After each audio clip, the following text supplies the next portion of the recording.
I hereby call to order this special meeting and committee of the whole meeting. It is Monday, April 20th, 2020, and the time is 8:03. Will the clerk please call the roll? Lisa Schneider-Fabes, Here. John Cisaretti, Here. Frank Panzica, Here. Amy Paling, Here. Mark Steen, Here. Ellen Sternweiler, Here. Aaron Stone. Here.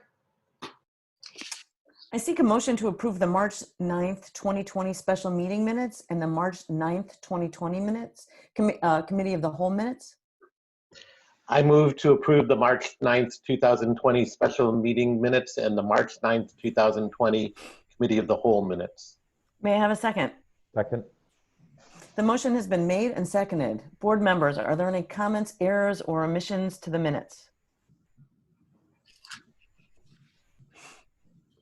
All those in favor of approving the minutes as submitted, please indicate by saying yay. Yay. Yay. The motion carries by general consent. We'll begin with School Finance Committee items. I turn the meeting over to SFC Chair, John Cisaretti. Thank you, President Lisa Fabes. So our first item is bonds, an update on our bond strategy from Elizabeth Hennessy. Good morning. I'm going to share a screen with you that is the presentation. Okay, I just want to make sure you all have that presentation in front of you. Yes. Okay, so March 9th was the date of your last meeting. Interestingly enough, it was kind of the date of the last moment of sanity before our market completely fell apart in the bond market. If you look here, these dates aren't exactly, this is March of 2020, but it was actually March 9th. Rates then began to go up over the next 10 days by over 200 basis points. This graph shows our 1-year municipal market data, our 10-year, which we typically follow the most, the 30-year municipal market data, and the blue line is the 10-year treasury. As you can see, the blue line, the 10-year treasury rates actually went down, as you would expect when you're looking at a recession. But our municipal market completely broke loose from that typical trend and went up dramatically. The 10 days later, interest rates came down by about 150 basis points. Then rates went up by 75 basis points, then down by about 35 basis points. It's kind of like an oscillating ball, and we're starting to stabilize. So the reasons this happened was really like a run on the bank. You had the biggest owners of municipal bonds in funds, BlackRock, Nuveen. There's about 6 really large fund investors, all wanting to sell at the same time. So whereas up till the first week in March, we really, for the last 8 months, have had a year of good, strong demand for municipal bonds and buyers, more buyers than sellers. It suddenly reversed, where everybody was trying to sell their bonds, municipal bonds, corporate bonds, to raise cash to get liquidity in face of kind of the coming crisis and recession. The other thing it was driven by was credit, because there's certain credits that are going to suffer terribly, many credits under the coronavirus scenario we're in now.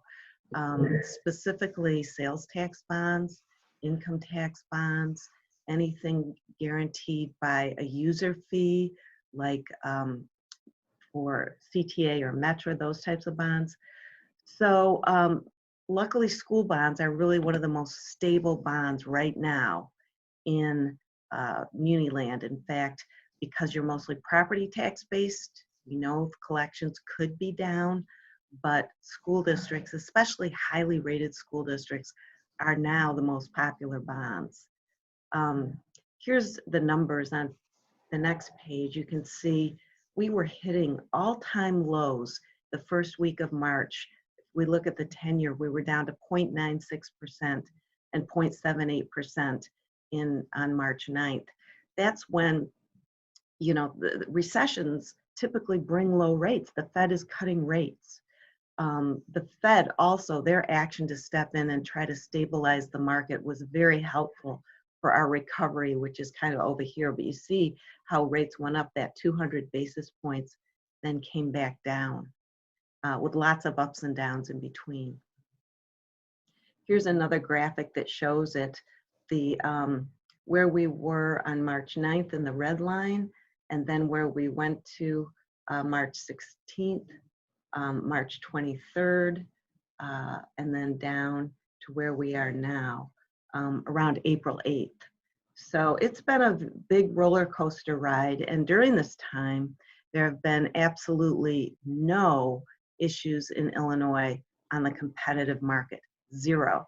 So I'm going to talk a little bit more about method of sale in a minute. The other thing I want to mention before we move off this interest rate situation is the state of Illinois. As you know, the state of Illinois is rated the lowest investment grade rating now by all three main rating agencies, Moody's, Standard & Poor's, and Fitch just brought them there. As soon as this happened, Standard & Poor's put a negative outlook on the state. Moody's has now also put a negative outlook on the state. So as a result, the state of Illinois bonds are trading at the widest and largest spread ever in their history, a whole almost 4% over the AAA MMD. And with this negative outlook and the expectation that it could go to junk depending on how the governor is able to deal with this next budget cycle and the coronavirus, among the other pressures, it's really, unfortunately, we are in this state of Illinois. So that negativity does impact you despite the fact you're a AAA rated district. So what we're seeing is whereas rates have come back down, which is really good news, the spreads for Illinois issuers spread to that MMD is wider. So that kind of brings us to our process. We had just gotten our rating and we were all ready to go to market. The board has passed its resolution, has done every legal thing it's had to as we move forward with a bond issue. But this dislocation in the market has caused me to communicate with Ellen and Carrie that we maybe need to rethink our method of sale. So what we were going to do was a public offering, a competitive sale, which is really designed to get the lowest possible interest rate, which is your largest portion of your cost. So again, we've obtained the bond rating, we've required all steps. The other type of public offering is a negotiated sale, which has been the few bonds that have gotten in the market in Illinois in the last 7 days have been through a negotiated sale or a direct placement. Interestingly, the broker dealers are very affected by what the MMD is doing and the sellers and demand. Banks have kind of had their own demand going. So whereas we haven't been always able to get bonds placed in the public market, we have seen bonds get placed through a direct placement with banks. So that has been proven effective. The only thing about a direct placement is that your interest rate is often a little bit higher than you could get in the typical market in the competitive sale. So the two types of public offerings, again, competitive sale, that was kind of our path, and then negotiated sale, where the district would hire one underwriter to market its bonds to the end investors, versus a competitive sale where you have multiple broker dealers competing for the bonds.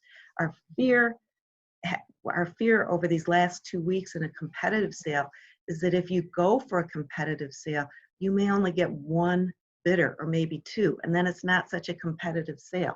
We've seen that happen with other states in the first week of kind of what I'll call the dislocation. So other states have now started to have more competitive sales that have been a bit more competitive. Negotiated sales are getting done, but not that many. So here's the team for the public sale. You know, all the players we've had, bond counsel. We obviously don't have bond insurance. We have an escrow agent because we have a refunding component. Our rating is done. The underwriter is determined through a competitive process. I'm the municipal advisor. We've got bond counsel, disclosure counsel involved. On a private placement, disclosure counsel is not needed because we don't have a preliminary official statement offering document. We have a simple term sheet because the issue is going to sophisticated investors, primarily banks. That also means we don't need any rating agency, but we've already got that. So we would try, if we went private placement, we would try to negotiate that fee lower. You have a placement agent sometimes, but in this case, the district would be acting as its own placement agent. And as a municipal advisor, I would be advising you on what bid is most cost effective. So there's less cost of issuance, and that's shown here on this page 11.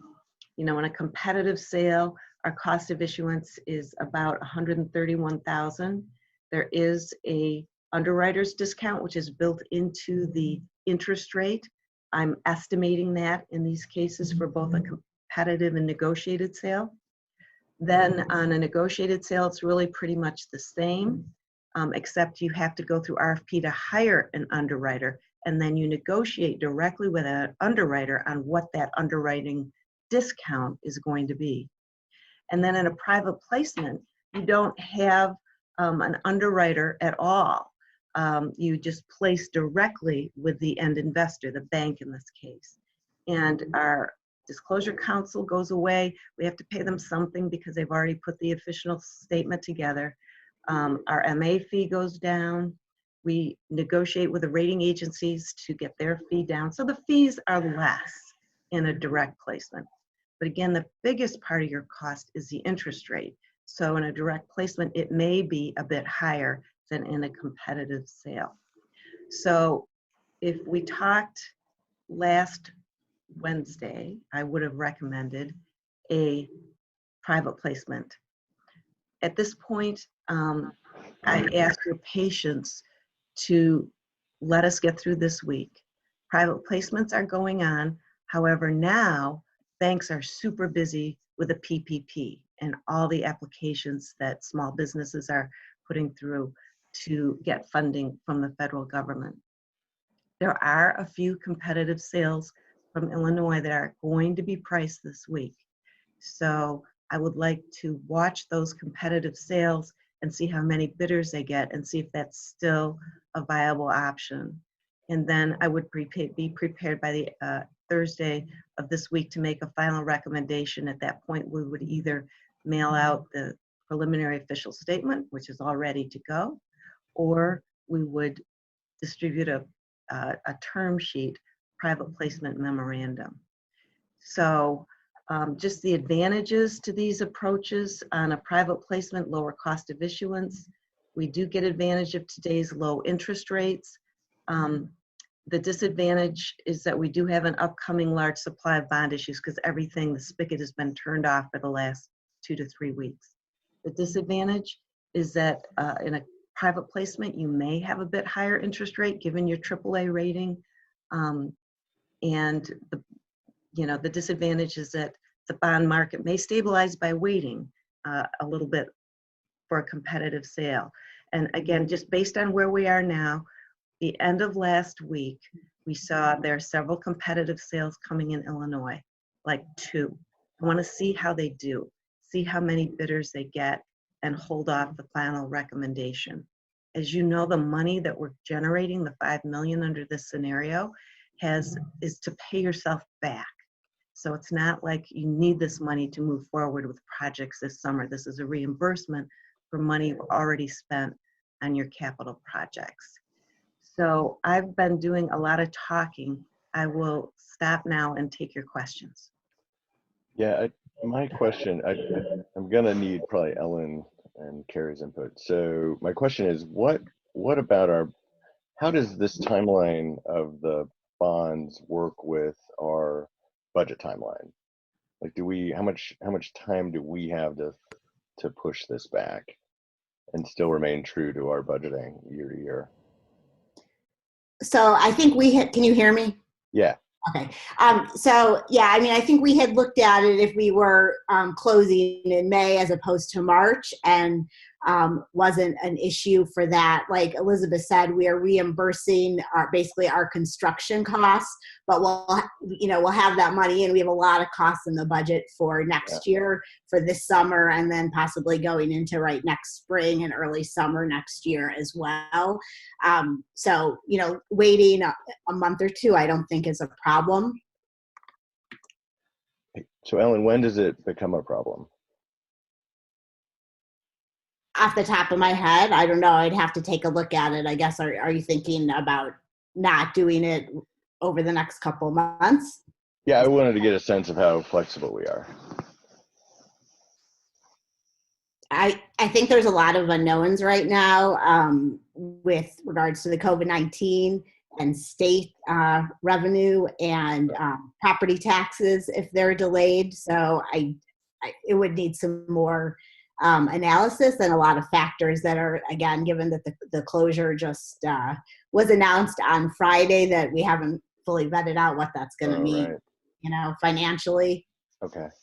And again, it's the state and the county as far as incoming revenue. If those are delayed, it'll be a little trickier. Okay, but we're okay if we wait till May, is that? Yeah. Okay. All right. I see Frank's hand. Yeah, I had two questions. One's a follow-up to what you just asked, John, and I think it was answered, but is there any window where we have to do this? Like, I know there was a window for when it opens up, but is there a window where this ability closes independent of when we need the money? Elizabeth, do we have 6 months under the resolution that we passed? Was that the terms of the resolution? Yes, the resolution is good for 6 months. If we went beyond that, we would have to come back to the board for additional approval. The other thing, we have the bonds that we're refunding callable June 1, and the May closing still works well with that. The bonds are callable anytime after June 1 as well. It's just June 1 is the earliest call date, which we wanted to do to save interest costs.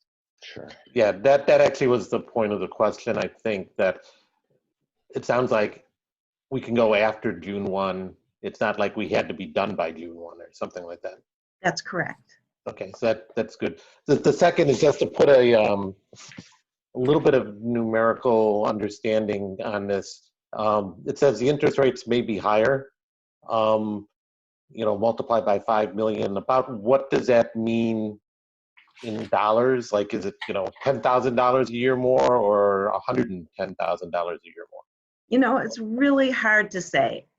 What I'm trying to tell you, though, in a private placement, you're going to a more limited group of investors, and they're mostly banks, and they are going to give you an interest rate. We're going to get a competitive interest rate from each of them, but they may not be as competitive as they typically are in a competitive bond sale. That's how life was before this whole crisis.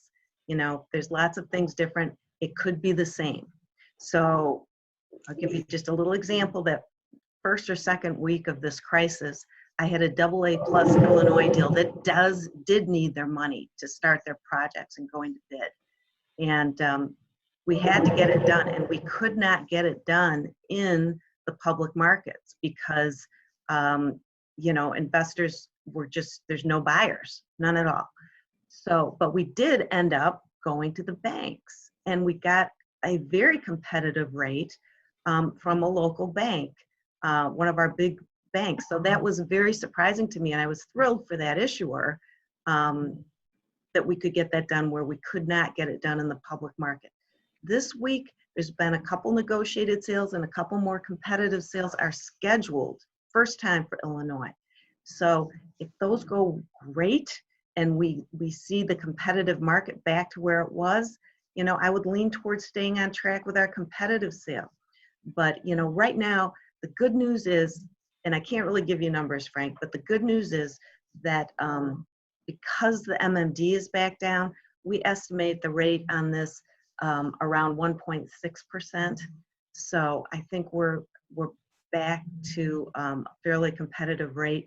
Typically, if I go back to this example of this AA plus deal we did, I would say they got just as good a rate and a placement.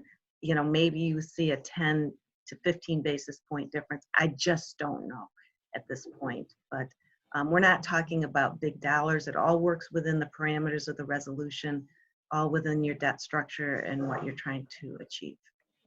Just to make sure that I have the math right. So if it was a 1/10 of a point higher, that would be in the first year roughly $5,000 extra. Yes. Okay, so that's just to get a feel for when we're looking at risks in terms of placing bonds, having cash flow, all those type of things. I mean, we're talking in the $5,000 to $10,000 of cost to whenever we try to mitigate risks, whatever we decide to mitigate. Right. Okay. And it would be each year though. So it would be over the 8-year life of the bonds. Right. Right. But okay, it helps to have some idea. I mean, we don't do this every day, so 5,000 is a lot different than 50,000. So okay, thank you.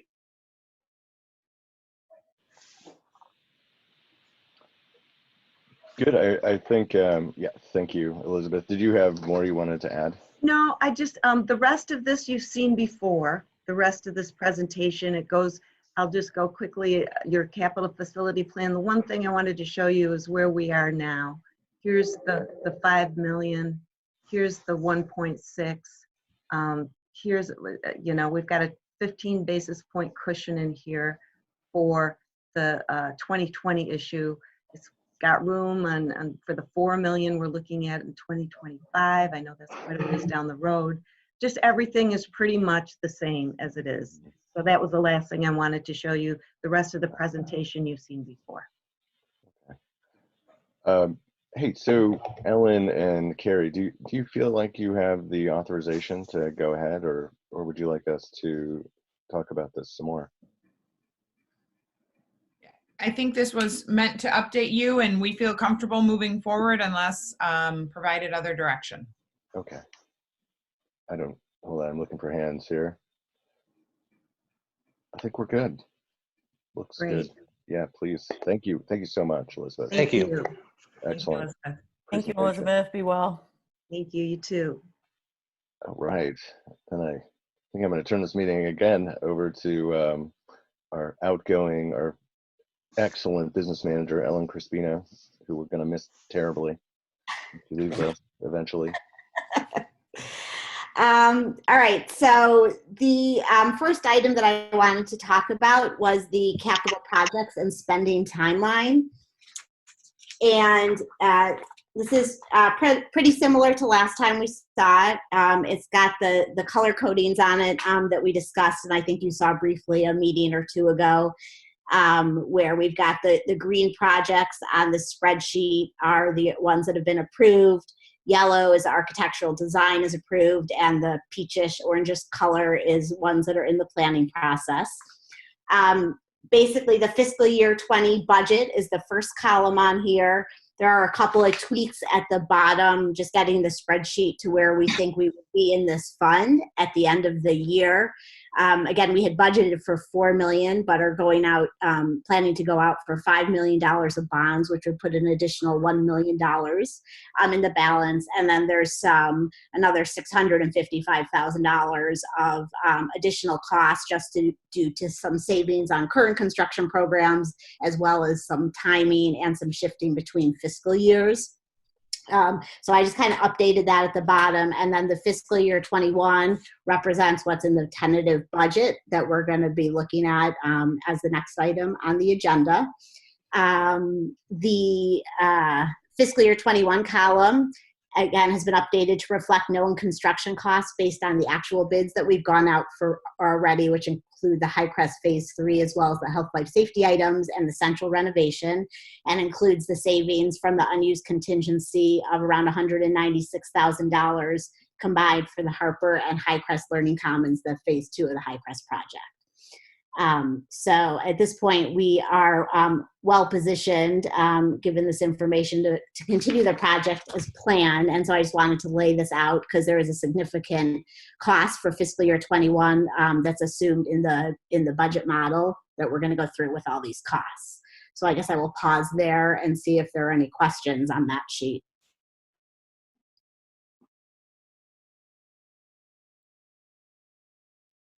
John Frank's got his hand raised.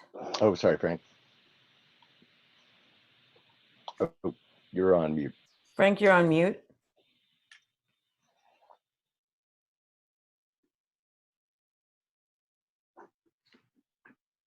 You'll need to repeat the question. Yes. Sometimes the colors don't show up right on these slides, whatever. Is there any yellow on that slide? There is currently no yellow right now because we have approved the bids for this summer already. So the ones that were yellow have turned green. Okay, all right, good. I just wanted to make sure that the colors had showed up right. And in the numbers, the adjustment budget to forecast numbers, is that kind of a running buffer, or did that, like the numbers from the first column, get added already back into the budget for the next year? So on this sheet, I added it so it the budget balances at the end of fiscal year 21. When we get to the budget documents in a second, you'll see that the Fund 20 balance, when you roll budget to budget, is around $800,000 showing in the operations and maintenance at the end of the year. But in reality, it's going to be higher. It would probably be more around the 2.4 million that are on the spreadsheet. I just wanted to kind of idea. Again, when we do the at this point, we have to look budget 20 to budget 21 until we get, the actuals for fiscal year 20, and then we can update that. But we will come out ahead of where we are planning to be due to the bond and some of the timing and the savings. Okay, so let me ask the question different, because you probably answered it, but I'm not sure I understood. The 2.452 million number, so the O&M projected fund balance surplus in the second year. Yep. Does that include adding back in the 1 million and the 655,000? Yes. Okay, so those numbers have already effectively been used up in the blue line. Yes. Okay, all right, perfect. At least I understand. Thank you.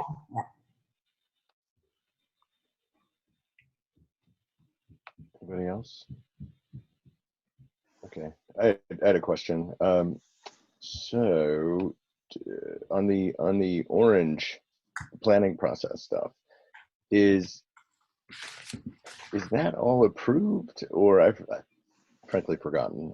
Is that all approved, or do we have flexibility on going forward with that stuff at this point? Yeah, so we haven't gone out to bid for that, so it hasn't officially been approved. That's the final approval that the board gives. Okay.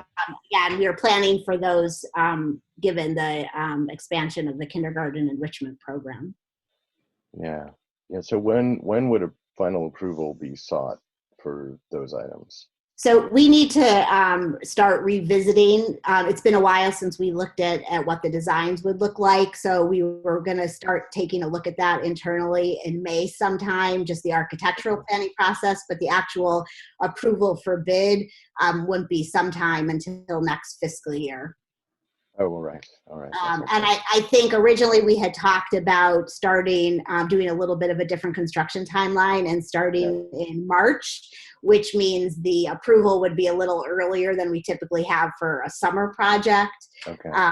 When we have Joe back on talking about construction, we can touch base with him. I don't know if that means more like a November, December, or what that means for a March start, but it's going to be a little earlier than usual. Mm-hmm. Okay. Yeah, I think in the background, probably in the minds of all of us is, what is coronavirus going to cost? Absolutely. Yeah. Okay. So we have some flexibility on those. Yeah, and we can start looking at what we think we might need, but the board would not have to approve that until well into next year, and by then we would know where we're at. Okay. good. All right, thank you, Ellen. Any other thoughts on this construction timeline? The Yeah, go ahead, Frank, sorry. I mean, the security upgrade number, in the second column, that's white still and not green. I mean, I'm assuming we'll discuss that someplace else because usually that's one of the higher priority items.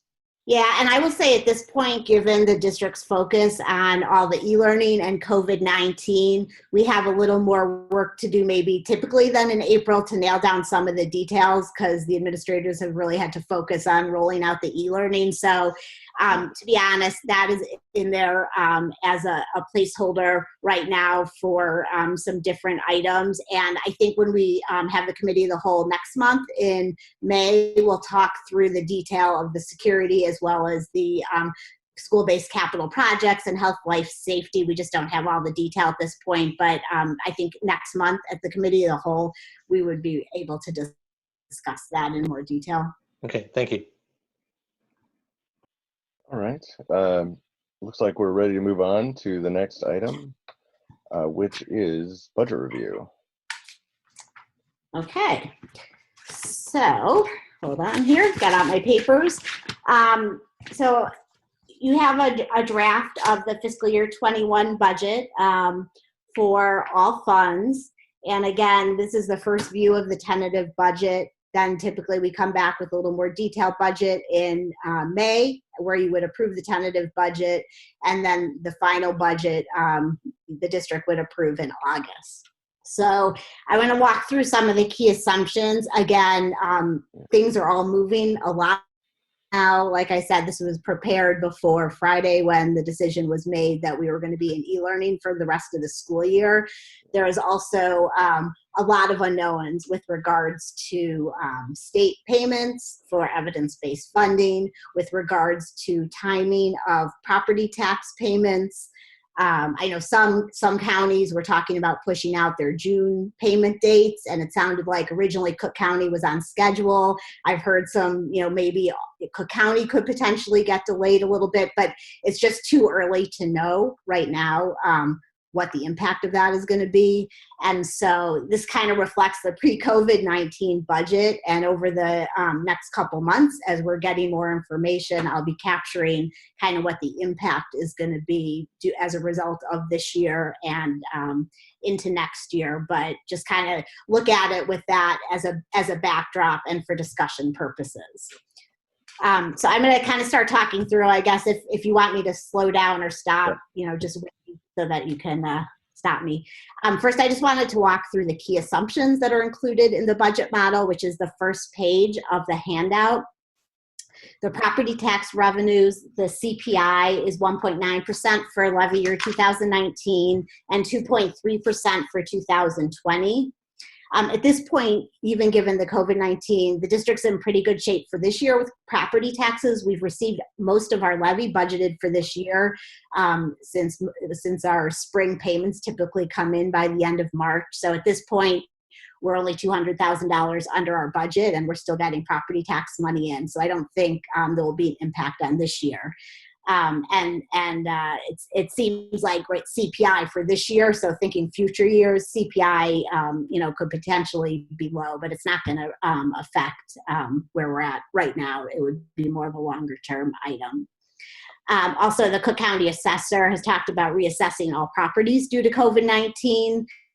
And it's unclear what the impact will be at this point on fiscal year 21, but we'll continue to monitor. The new property growth that's included here is based on the 12-year historical average of $16 million, which equates to approximately $487,000 of property tax revenue that's included in the budget. And then levy collections are estimated using our standard practice, which is our historical collections of 99%. And then currently we're assuming $720,000 of refunds based on the average over the last 3 years. Again, unclear at this point what the impact on refunds might be due to the reassessments and where we're at with COVID-19, but that's what's included right now. Moving on to the second item, it's interest revenue. So currently, obviously interest Hey, rates Ellen, are, to interrupt. Do we have a sense of what percent of our revenue is commercial versus residential? for the property tax revenue. I don't have the numbers off the top of my head. I could get them. Oh, would Most you? of it. Yeah, I think that might be helpful. Yeah, Frank. And so much stuff here that I wanted to do it while we were covering this part as opposed to waiting till the end. Two items in the first one, the new property growth and the 99% collections, and maybe even the refunds. But do we have historical numbers from 2008, 2009? As opposed to using like the last 2-3 years? I mean, if we're going to plug in numbers that may change, but I mean, the starting point, it'd be nicer to be a little bit closer to, maybe conservative, maybe at least closer to what it ends up. But if we have numbers from those years, I think that'd be a more accurate guess than just the last 3-year average.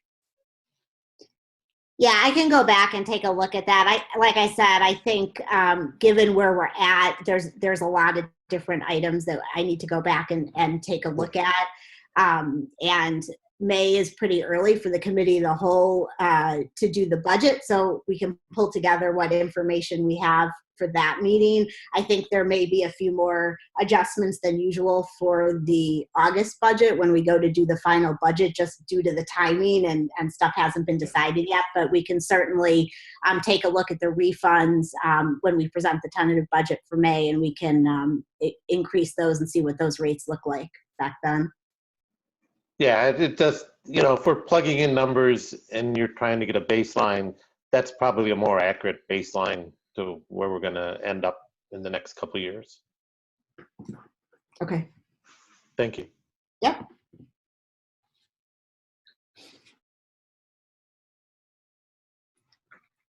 Okay, so interest revenue, again, interest revenue is a lot lower now. I've plugged in 0.7% right now. We had used 2% when we budgeted for fiscal year 20. When we did the projections, we had it down at 1.5% for fiscal year 21.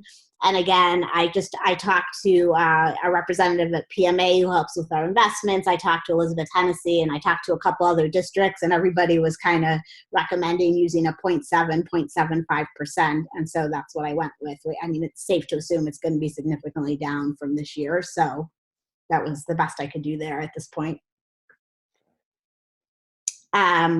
The moving on, other local revenue items, number 3, kindergarten enrichment revenue, that's reflected in the budget here. There's currently $769,000 in the budget, which is based on actual enrollment of 119 students. Our projections had assumed enrollment of 112 students, so we're pretty much on target with what we had been assuming for that. Again, right now, evidence-based funding and state-mandated categorical grants, those are assumed flat. I think there's also, some potential there. There's a lot of unknowns, again, right now. We haven't gotten much more since the base funding minimum on evidence-based funding. It's like a few $1,000s a year, but there are some mechanisms depending on where the state has funded the budget where they would start dipping back below that base funding minimum. I don't have what those numbers will be yet. There's a lot of webinars and information coming out right now, and so I'm trying to stay on top of what people are recommending and thinking. But in this version of the budget, it's flat, and I've also assumed for payments of state categoricals. Again, I think there's some historical data back from 2008, 2009 with regards to how many state quarterly payments that we received, and we might want to take a look at that as well, in addition to the property tax refunds when doing a next pass in this budget. Yeah, I agree with you. I would assume we all do. I don't know. I guess I'd like to have a sense, or we probably all like to have a sense of what that looks like when the state starts pulling back from evidence-based funding? Like, what are those formulas and how big are those numbers? You know? Yeah, so I have that kind of on my to-do list to be looking at over the next couple of weeks, Yeah. trying to get some more information on that and taking a look at the numbers. All right. Okay. I just didn't have a chance. Everything's kind of unrolling. Yeah, so I know, I get it. And just as a reminder, since the money, more of the categorical payments was rolled into the evidence-based funding, typically we get around $240,000 a quarter on the categoricals, which is around $154,000 for transportation and roughly $86,000 for special ed facility, Okay. outplaced facility, which goes into a fund, educational fund. Yeah. So again, we'll take a look at all those. The federal aid is projected to increase based on a slight increase in grants based on what we were allocated for this year, and then some increase due to reimbursement for outplaced residential students, so that offsets additional expense that the district has. And again, the corporate personal property tax replacement is assumed to remain flat, but I think that's another one will probably go down. So I'll take a look and see what I can gather on that as well. Yeah, I can't remember. How big a number is that for us? It is, Oh, it's there. I want to say it's in the $400,000 range. Oh, okay. Not huge. I don't have it right in front of me. All right. Yeah, it's not huge. Yeah. That's not Okay, so that's it on the revenue, and then on the expenditures, just the key items that are assumed in the budget. We know the certified salaries for fiscal year 21; those are based on an increase of $1,000 plus 3.8%. The support salaries for fiscal year 21 are to be negotiated, and the exempt and administrative salaries for fiscal year 21 are based on an increase of CPI, which is 1.9%. The additional salary cost that's included in the budget is some additional headcount for new positions, which is the principal at Wilmette Junior High School, as well as the addition of 2 assistant principals at the elementary schools, in order that we have 1 full-time assistant principal at all the elementary schools. And besides salaries, the next biggest cost is benefits. Number 5 has the detail of the health insurance cost increases. The HMO insurance is going up 5.5% this year. That's a known amount as well. And the PPO and high deductible health plan are increasing 12.8%. And again, those are the known rates at this point. And the benefits also include an estimated $300,000 for payment into Co-op 90s for the second payment of the proportionate share of the medical reserves. And we have the first payment for the proportionate share of the dental reserves, which is approximately $15,000. So that's the basis really for the increase in benefits, those 3 items. And then the last big expenditure item is the construction and the capital projects, which we've looked through on the capital spending timeline sheet that we just looked through that are included in the budget. So I'm going to walk through just a couple of sheets and hit a couple of highlights on the different funds on the detail pages. On page 2, and again, this all reflects a similar layout to what you saw when you did the 5-year projections from Forecast 5. The page 2 shows the operating fund summary. And again, this starts with the fiscal year 20 ending balance and rolls forward as we're taking a look at the impact of COVID-19. There'll be some increases and decreases for this year. So we'll have to get a better idea, where we think we're going to end the year. But for right now, it's rolling off the fiscal year 20 ending budget balances. And there'll be some costs going both directions, right? We're going to save on some costs and have other, effects that are decreasing the fund balance. Ellen and Carrie, have you guys seen or have any indication of what's more expensive and where we're saving based on our experience so far? So, sorry, are we going to talk, Carrie? No, go ahead, Ellen. No, I was just going to say, so some things have less sub costs, for example, right? Sure. And we may there may be some decreases in revenue and some other things to talk about. We need to talk about transportation, for example, a little further Right. down on the agenda item. I've started to highlight what are the items we're going to take a look at. But again, we were kind of waiting to see what was going to happen to the rest of the school year, which just happened on Friday. So I don't have all the details pulled together, but started to look at what the impact is going to be so we can highlight what we think the increases will be to revenue and expenditures. I just don't have that detail today, but we Okay. are looking at it. Great. Okay. So back on the operating summary, this version of the budget has operating funds, shows a balance of $30.2 million at the end of fiscal year 21. I think we will have certainly the increase that we just looked at on the operations and maintenance budget, that $1 million and the $655,000. So the ending fund balance, even with all these assumptions that are included here, will be higher than is reflected due to those changes. And then we'll have to look at see what other changes are where we think the fund balance will be at the end of this fiscal year based on the rest of the COVID-19 changes. But if you add back the $1 million and the $655,000, that would put the operating fund balance as a percentage of expenditures at 48.8%, compared with 49.9% in our projections. And there's actually, we've pulled, just based on the timing of the projects, there's a little more expense showing in the fiscal year 21 budget for the Ramona and Mackenzie projects, but that was really just a timing between years. And I think once we start looking at that again in May and into the summer, we'll be able to fine tune that for when we do the budget for August. It's just too early to say right now what that's going to really look like. Basically the operating funds, revenue is projected to increase 2.5%, 2.6% actually, and the operating expenditures are estimated at $65.2 million, which is roughly a 5% increase over fiscal year 20. The budget reflects a surplus in operating funds of $599,000, and that's before the other uses of funds, which is primarily the capital projects and the construction funds, but also includes a roughly $800,000 transfer from operations and maintenance to the debt service fund to cover debt certificates and construction costs. And again, these numbers all exclude the TRS on behalf dollar amount, which was roughly $22 million.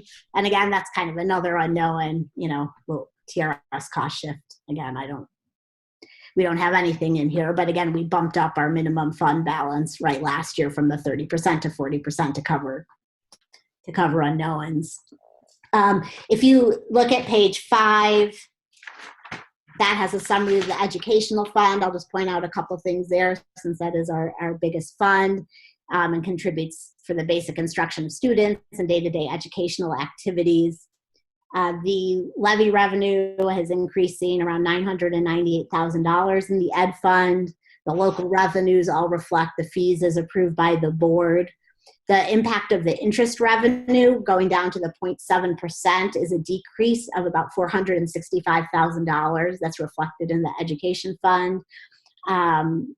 The education fund is where we see the kindergarten enrichment revenue, that's $769,000. And there's a decrease of $91,000 for special ed tuition, fee for services revenue, which is mostly revenue from Avoca and a little bit from Winnetka, as based on the students and the the services requested for next year. On the expenditure side, in the ed fund, there's an overall projected increase of 6%, which is primarily the result of salaries and benefits, which account for 88% of the ed fund expenditures. And then on the other expenses, that page 5 has a summary, just kind of lumps after salary and benefit lumps other. But if you go to the next page, which is page 6, it shows you the detail by object for the education fund. And based on actual needs, the amounts budgeted in purchase services, supplies, and capital get reallocated each year based on need. There was an increase in purchase services of $180,000 for this year. A lot of that is due to some reallocation of some grant money, which is increasing by $83,000, and a large chunk of that includes the special ed audit, which was delayed from last year to next year. And the purchase services are also offset by a decrease in salaries on the grant. So it's really a reallocation of money between different accounts. And there's also an increase in purchase services due to the delay of the strategic planning. We pushed that out from this year into next year. So that's in there as well. On the supply side, there's an increase of $157,000. That includes the rollout of the new curriculum supplies related to the kindergarten enrichment program. And there's a $48,000 increase in supplies, which is offset by an increase in revenue, again, on the grant allocations. The capital you'll see is going down $147,000, which is primarily due to technology. We don't need to roll out a new grade level of iPads this year, and so we get a little bit of a break this year. And then Tony's got it set up, systematically, so we'll be taking, from the 8th graders and rolling them down. But we have some savings this year because we don't need to outfit a new grade level. And then the increase in other objects, that's primarily tuition costs, outside tuition costs. And just as a reminder, so basically the Ed Fund has a deficit of $2.6 million in it. But as a reminder, for the last several years, we have shifted our levy to decrease the amount in the education fund and increase the amount in the operations and maintenance fund to be able to support the investment that we've needed in our facilities improvements. Skipping ahead to page 7, that has the operations and maintenance fund budget. Just a couple items to point out there.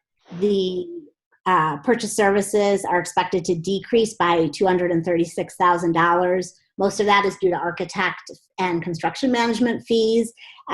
Just as a reminder, typically our architect fees come predominantly the year before the project is actually completed. So again, it's just timing of what's needed year to year and what projects are rolling out. And then the capital outlay expenditures are decreasing by $113,000, which really just offsets an increase in that capital projects. If you remember, this year we incorporated some of our health, life, safety items into our bid for High Crest to be more, get some economies of scale and get the costs down and to get the bids done. And so that is just rolling and really offsetting what's in the Fund 60 costs. And then, like I said, this is showing an estimated balance of $797,000 at the end of the fiscal year, but really we're expecting more like $2.5 million. And then throughout the construction, we're going to do another resolution like we've done the last several years when we've had a lot of construction, which is for an interfund loan to cover any deficit from month to month, just since we get our property taxes at just the two main times during the year. It's just an interfund loan. If we were ever needed it to cover ourselves, it would be repaid by the end of the year. It's just a timing to cover the timing of the cash flow payments between funds. So we will have that in May as well, as we have the last several years. Everyone following me? Any questions, or should I just keep going? I just have a last couple of funds to get through. Okay. The transportation fund is shown on page 9. Revenues in that fund are projected to have a decrease of 9.5%, and that's based on an anticipated distribution of the levy, and that's intentional. We're just bringing that fund balance down to really what we need to have in that fund. And then expenditures are projected to have an increase of 10% based on our transportation costs. The regular routes are expected to increase 4% for next year, and the special ed routes are the regular routes are projected to increase 4%, and then special ed is projected to increase 3%. And next year, fiscal year 21, will be the third year of our special ed contract. So next year we'll need to be looking at extending that or going from there. Yes. Oh, Frank has a question. Sorry. We're talking later about the transportation fund, so this is just kind of the baseline before we have that discussion. Is that the Right. intent? Right. This is really, that discussion has to do with this fiscal year and not next fiscal year. Well, or Right. maybe some of next fiscal year also, depending on the discussion. But okay. Okay. All right. Thank you. Yep.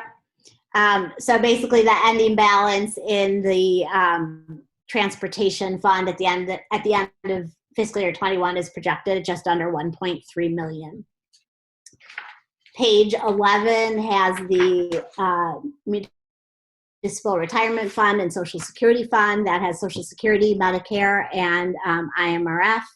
And that shows a decrease of $95,000 from the prior year based on the reallocation of the levy, and a projected fund balance reserve at June 30th, 2021 of $645,000. Page 13 has the working cash fund. That enables the board to have money in its treasury for the district's short-term cash flow needs. When you maintain a working cash fund, the minimum balance is 0.05% of EAV. Based on average EAV in the last 3 years, the minimum required would be around $911,000. So we need to leave enough of a cushion so that if EAV increases, we have that required minimum balance. So when we do the levy for 2020, we can decrease, I think, the rate there that we allocate to working cash. We don't want to totally take it down to zero, because then there becomes some question with regards to levying. You don't want to totally bring something to zero, but we could bring that down, given that the projected balance is 1.3 million if we continue to go with the current rates. And then the last fund in the operating fund is on page 15. That's the tort fund, and that's primarily for insurance, liability, property, workers' comp, and unemployment coverage. That's projected to increase by $186,000 for the revenues, and that's based on reallocation of the levy. We had, over the last several years, decreased the levy in the tort fund because the balance was higher than we needed, and so we were bringing that down. And now that we've brought it down to the level that we want, the levy is kind of back up to where it's going to stay going forward. So that's why there's an increase there. The purchase services is increasing 5.6%, and that's primarily insurance costs. And as we get more information over the next few months, we'll get a better idea of what the insurance costs would be for next year. And the projected balance is estimated $578,000 in the tort fund.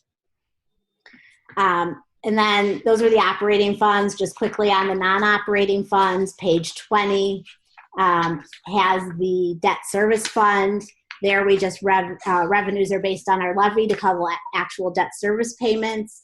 And then there's a 3% increase in our total payments this year due to debt repayments that were previously approved, and a very small surplus in that account of $23,000, which will be used for future debt payments. The capital projects fund just is, we've already discussed the capital projects, and again, that doesn't keep a balance in it. We just transfer money in from operations and maintenance to offset the expenses. And the health life safety fund also has no activity in it. We did our 10-year life safety study back a couple of years ago, which was approved by ISB, but those projects are getting paid out of the operating funds, and so there's no activity in that account. And then, if anybody has any questions, I'm happy to answer them.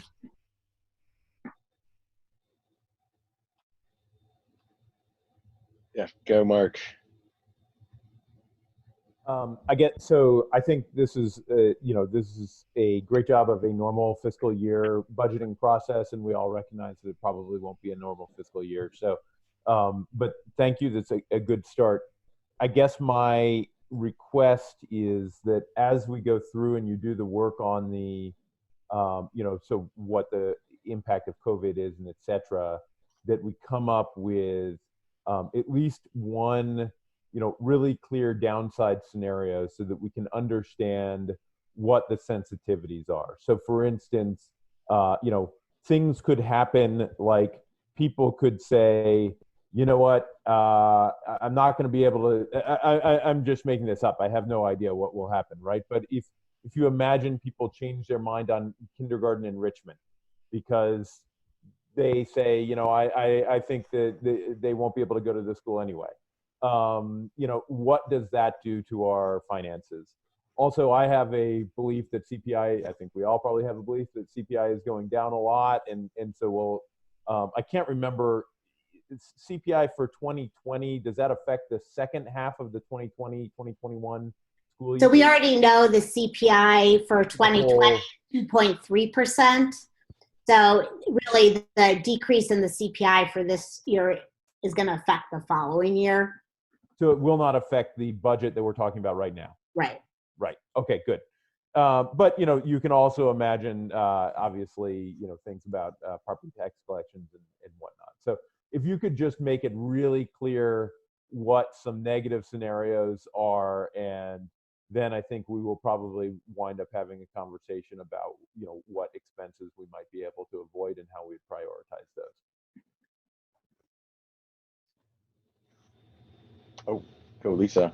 Yeah, no, I'll just add on. I think that it's really hard to do a budget right now, right? Because so many things, just in terms of both revenue and expenses, are going to change, and we really don't know how, right? I mean, the state will most likely come up with a reopening plan that spans a period of years and changes how we need to provide education, and I'm just assuming, right, potentially in the fall and moving forward, as well as if you listen to experts talk about kind of waves of the virus over time, that we, I think, need to be investing in infrastructure for virtual learning in the future and kind of what that would take. And so I just want to recognize the challenge to putting together a budget right now when we really lack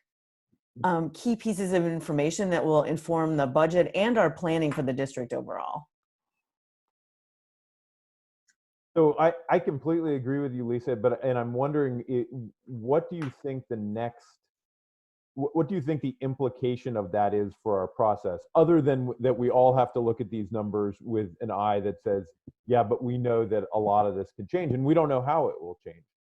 So for instance, should we now already start to find ways to reduce expenditures in the, you know, with the thinking that, well, cash gives us flexibility and we need flexibility more than anything right now?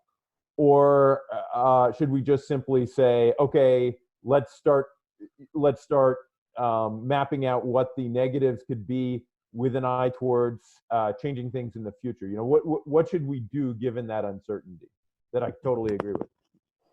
So is that a question for me or for Ellen? I think it's a question for everybody on the call, frankly.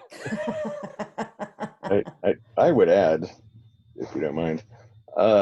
I mean, I'm on the side of we should invest in more strategic planning resources as sooner than later. So, and frankly, what specifically, what would you say, you know, what can you give examples?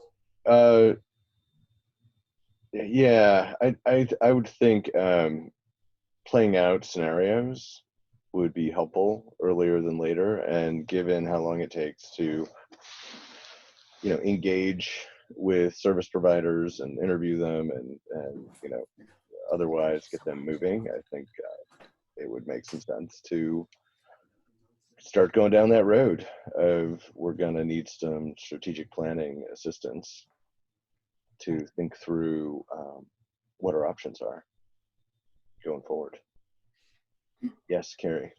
I think you're right, John and Mark. But I also believe that right now there are so many unknowns, and we are working with an ever-changing day-to-day kind of situation that it's difficult for us to really invest in that long-term planning as we're currently investing in what happens tomorrow, in the next week, and the next week.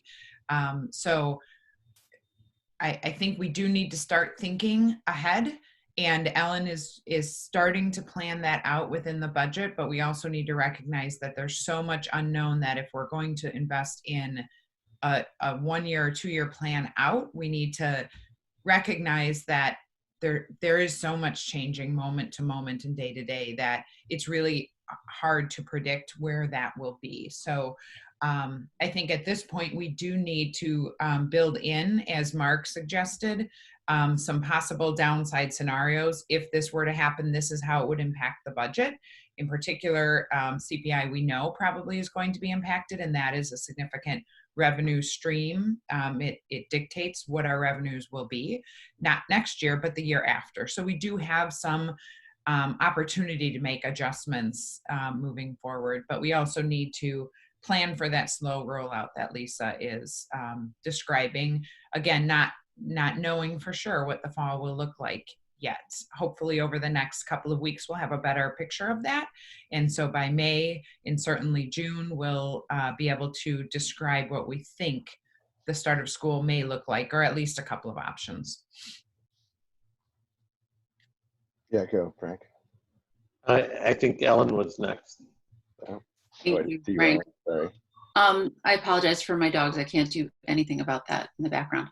But in terms of the strategic plan that you mentioned, while I agree with much of what's been said, I'm not going to rehash it. The one thing about moving forward, we've already pushed that forward anyway, so we have that kind of in our back pocket already, that we're poised and ready to move forward with strategic planning. I think that we also have to kind of pull back on the reins, and like, you know, Lisa was talking about COVID-19. There's so much right now actually that we don't know. They speculate what may or may not happen in the future with this, and how it may or may not, you know, come back again. And obviously we should be prepared always, but I do think also if you read and listen to everything they say about it, it's going to be something that's going to play out not in the next days or weeks. It's going to be months or possibly even the next year before we really know how, you know, how this works and what to expect. So I do believe in earlier rather than later planning, but we also don't want to jump the gun either, because we really don't know anything yet. There's so much we don't know yet in terms of what are we, you know, how this is going to kind of settle down and where we're going to end up in terms of a kind of, you know, where we're going to end up as a starting point, if that makes sense.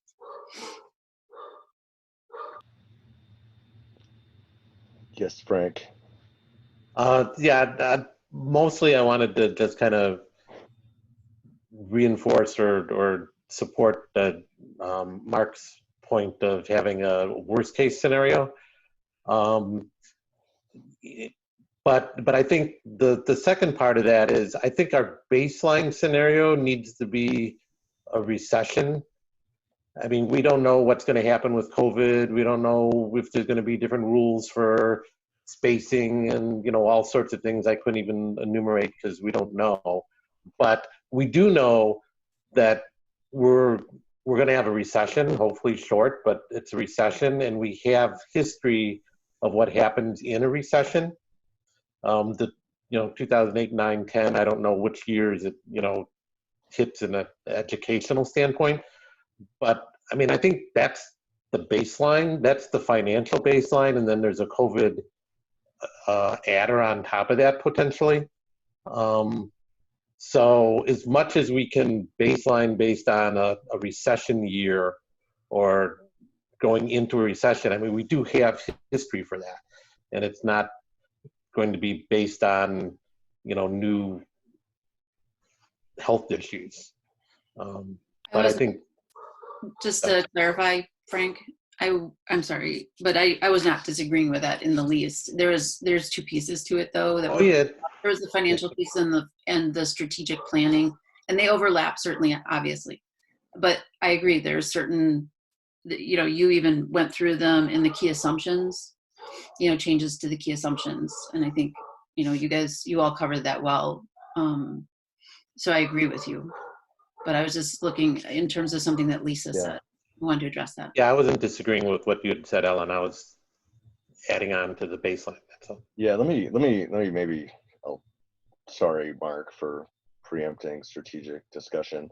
Think, wanted to lay out that if you need to spend money on planning, you should spend it. That's where I'm at on the from the finance perspective, and get some feedback on that. Can I ask a clarifying question about what you mean about that? So John, are you suggesting that we consider, I know we're going to discuss this later, but the strategic planning that we had previously engaged, but redirect it towards this specific scenario? Yeah, what I worry about is we run this district pretty lean, and do we have the resources we need internally to do the kind of planning that needs to be done in the medium term, short term? And if we don't, then I would think we would want to engage some resources to help us. So that's fundamentally what I'm saying. I appreciate you helping me articulate it, Amy. Lisa. So can I just share a perspective? I feel like right now we're still in the middle of the crisis. And I feel like in terms of the administration, all hands are on deck around dealing with the crisis. And I know we need financial projections, and I know we need to be fiscally prudent and responsible. But I just want to make sure that the administration understands that we know that kind of your eye needs to be on the here and the now. Yeah. And how do we as a district provide kind of this remote learning in the best way we can for our families?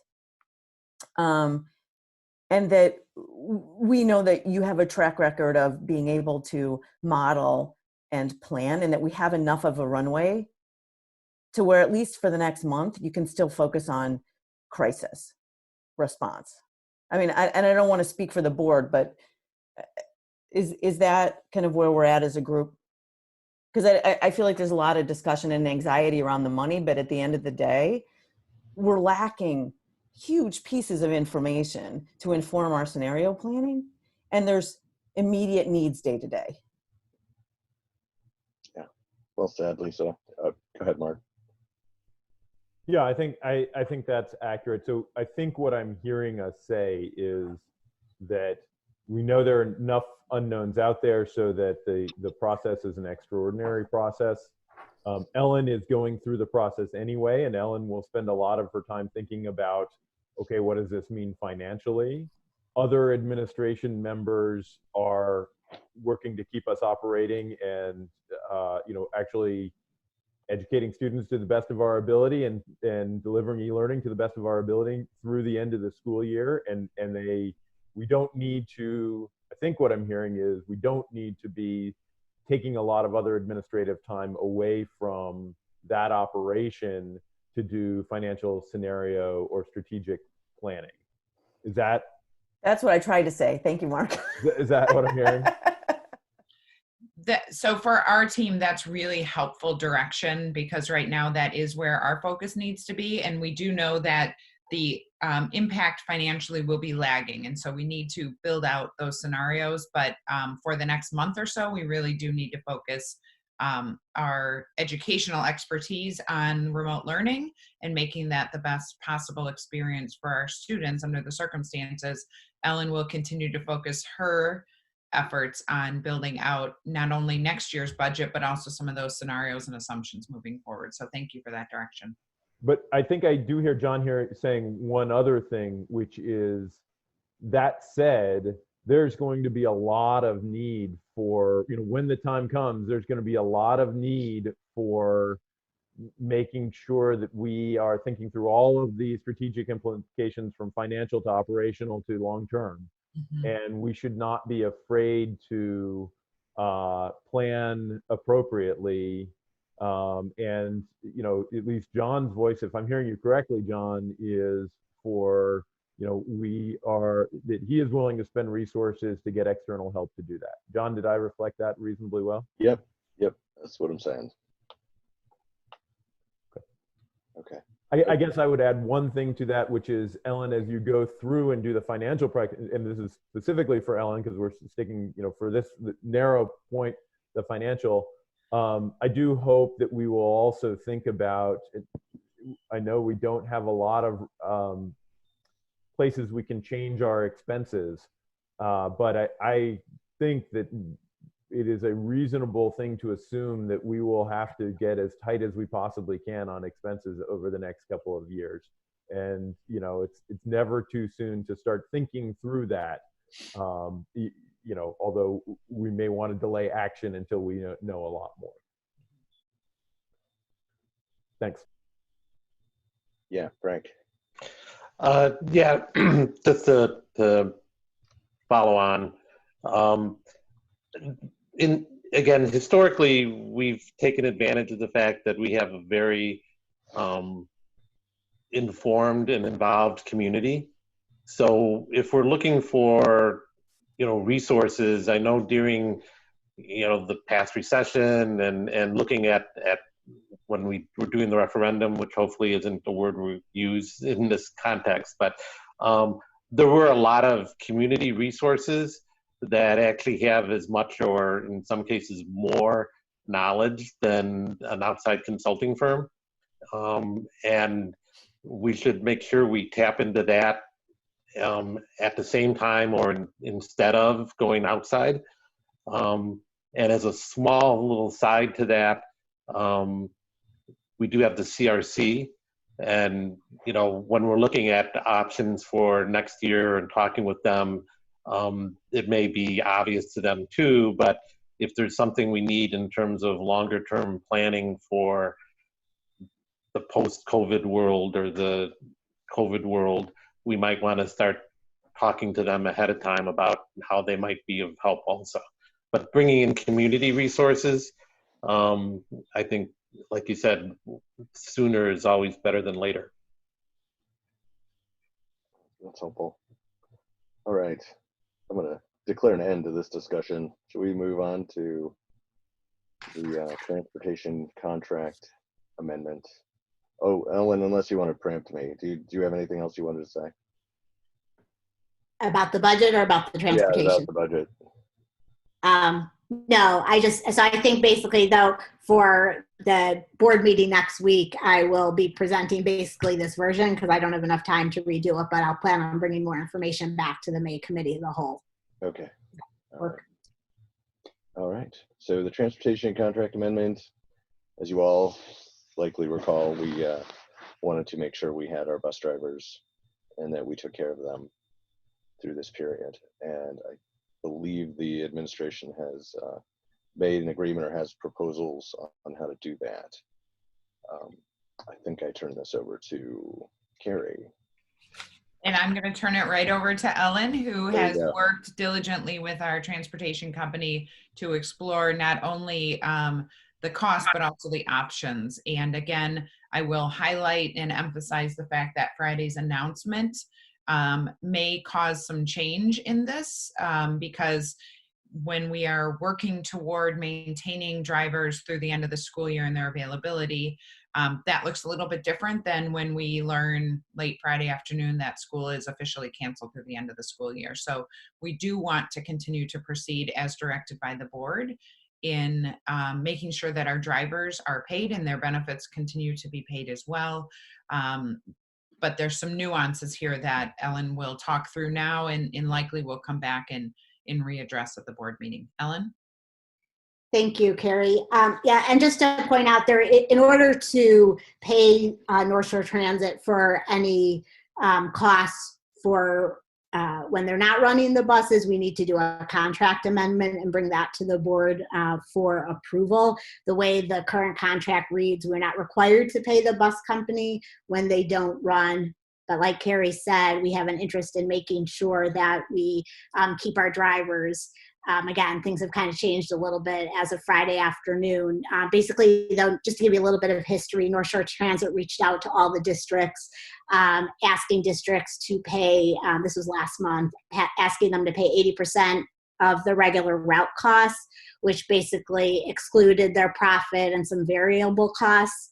in order to stay operationally viable and be able to resume transporting our students when school started again.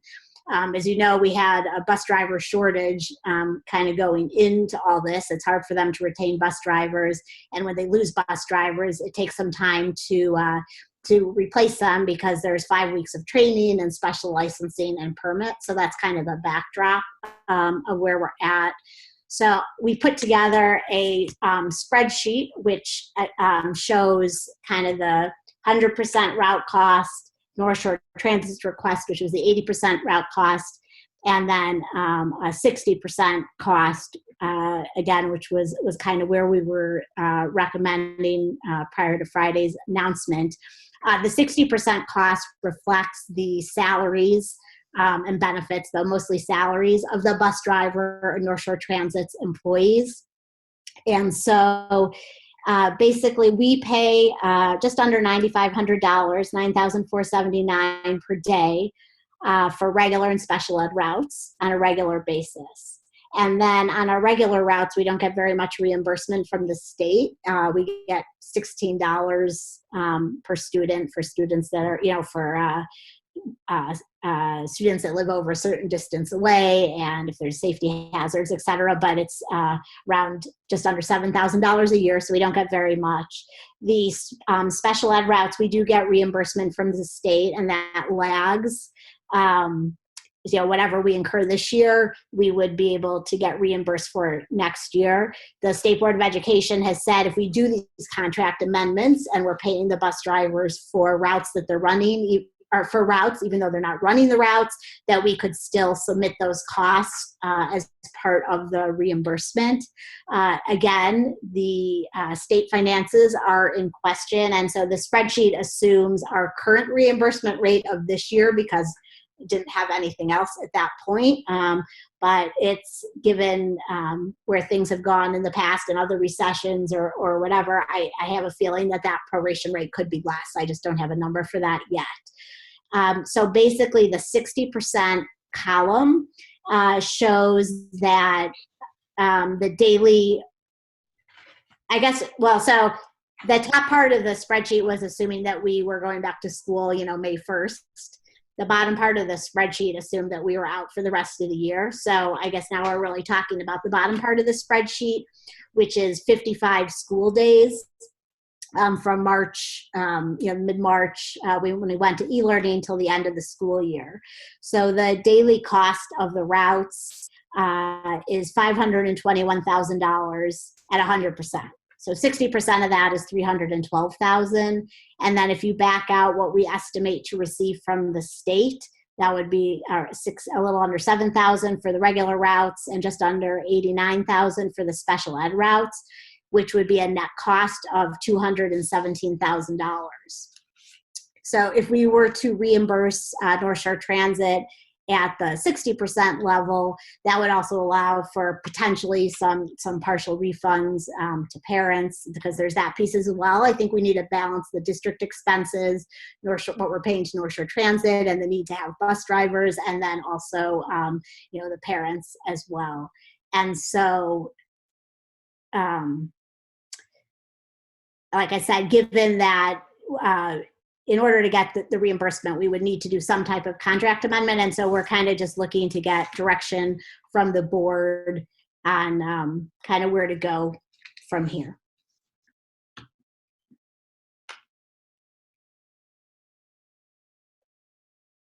Go ahead, Mark.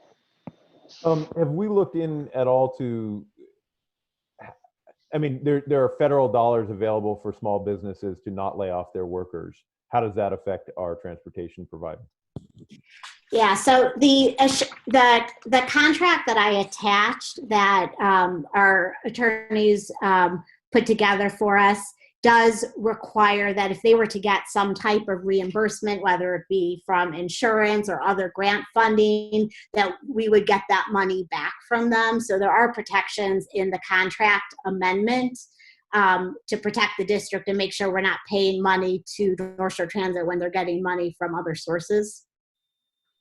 Yeah. Okay, but do we have a requirement that they seek that money? I'm just looking at the contract. I can't remember the exact word. It doesn't matter if it's in there or not. It seems like that might be a good idea is my only point. Yeah, so I think I can go back and double look at the wording that's in there and make sure it requires them to try and get the money. It may already, I can't remember. Yeah, Frank. Oh, Related. related. You know what? Hold on, Frank. Ellen did, or no, Aaron, you had your hand up, didn't you? Yes. Do we have a sense of whether the other districts that use this company are paying? So yes, I think there's a lot of districts that are paying. I've talked to Winnetka. I think they were thinking about the 60% range as well. They had were thinking about it the same way we were. I think there's a lot of districts that are paying 80%. Some districts maybe that aren't paying anything or less than 80%. Again, it's up to each district to negotiate with North Shore Transit, and each district is in a different position. Some districts get a lot more money from the state for the regular routes, for example. So for them, it may be more of a pass through if they're getting most of their transportation reimbursed, and if the state is going to pay them, and it's easier for them to pass it along. We don't get very much money at all on our regular routes, and we have a lot of special ed routes, even though we get reimbursement. So I think it's kind of across the board from what I can tell from talking to different business managers and even from, North Shore Transit. And it's kind of a wide range, I would say. And I think that given Friday's announcement that the school closure, I don't know, it may change where districts are thinking, because what they were when we were thinking we might come back on, May 1st or mid-May, we knew immediately we were going to need to be able to turn those drivers on. Right now we know that, the earliest we would need any drivers would be for summer school routes, and that's not very many drivers, and then back for the fall. Okay. Sorry, Frank. Go ahead, Frank. Yeah, mostly a follow-on again to Mark, but it's such a weird world that the questions are different than they might have been even a month ago. Given the, I don't know if anybody understands it, but given the unemployment support in the big $2 billion bill, whatever, or $1 trillion bill, that's hard to use new words. There's like a $600 adder, and that the implications for people, unemployment isn't as bad of an option as it might have been. I mean, with that $600 thing on low, I assume they're relatively low paid hourly workers, may actually be fairly whole salary, and there may be implications on what they get then over the summer. And I mean, there's a whole bunch of details there that fall into what Mark was saying, that we should get the bus company to aggressively look at all of those options that retain, their employees' incomes. Doesn't necessarily mean retaining them on the salary that we pay. And related to the shortage of bus drivers, I mean, that's an issue, but it's going to be less of an issue, I suspect, in the fall than it would have been in other scenarios. That's a good point. Go ahead, Amy. I may have missed this in a previous conversation or in the notes. I'm not a bus user, so I don't know the answer to this. Are our parents paying as planned, or are they getting a credit for what they pay for buses? That would be the next topic for us to discuss. And really it relates to how much available dollars are left after we pay for the services that need to be paid. So right now, most riders have paid their fees. And so we're talking about the potential, if there are dollars available, to reimburse or make available a portion of those paid fees. Okay, thanks. And I think if we were going to do that, we would probably recommend that would be in some type of a credit on their account as opposed to paying people. Yeah. Yeah, which should that be a larger discussion about crediting fees? 'Cause there are Well, other fees. we've talked through some of the fees, and there's really only a handful that would be impacted at this point. And Oh, so okay. those are some of the things that we need to spend some more time talking about now that we know school is closed through the rest of the year. We have some sports fees. Thankfully, most of the spring sports those fees hadn't been collected yet because those seasons Oh, okay. started yet. So there's a lot of things that really don't come into play. Instructional services obviously continue. So there's just some user fees like this that we need to look at. And again, if the board's interest is in paying in full all drivers and the salaries and benefits thereof, we have less available to fully refund. We would be prorating those refunds as well to families. In order to ensure that we have the dollars available to pay the salaries of those employees. Oh, go ahead, Lisa. Yeah, so when I think about this decision, right, it's a little complicated. And so I think, what are we trying to do, right? What are our goals here? One is we do need to know when our doors open, whenever they open, that there is a viable bus company to transport our children, right? And I don't know how we answer what is our responsibility to keep North Shore afloat and whether our money makes any difference in that. But that is a priority. We need a local bus company when it's time. Another one is we needed to ensure that bus drivers were in reserve for when we need them. And then we also talked a while ago about being good stewards of the people that work for us. And so I just wanted to ask the group kind of, let's clarify what our goals are here so that we can back into the answers based on goals and priorities. Did I miss anything in terms of why we're having this discussion? I would say you didn't, but your order, you probably did your order for emphasis. So yeah, I mean, we have the employees that they're not ours technically, but we rely on them heavily, and you know that they're there when it's time. You know, as far as North Shore Transit, that's a really good point, right? We're keeping this for-profit entity afloat, or maybe, right? There's no guarantee, but it's something that you know, there's definitely going to be some risk here, which is maybe where you're headed with this. So go ahead, Mark. Sorry, John. I was just going to say the one that I think you missed is that we do need to be responsible to our parents who have paid for bus service. Yeah. Yep. True. Yeah, Frank, go ahead. Yeah, that was the point I was going to make. I think my order would be, we need to make sure there's a viable bus company that will be around as much as we can impact that concept.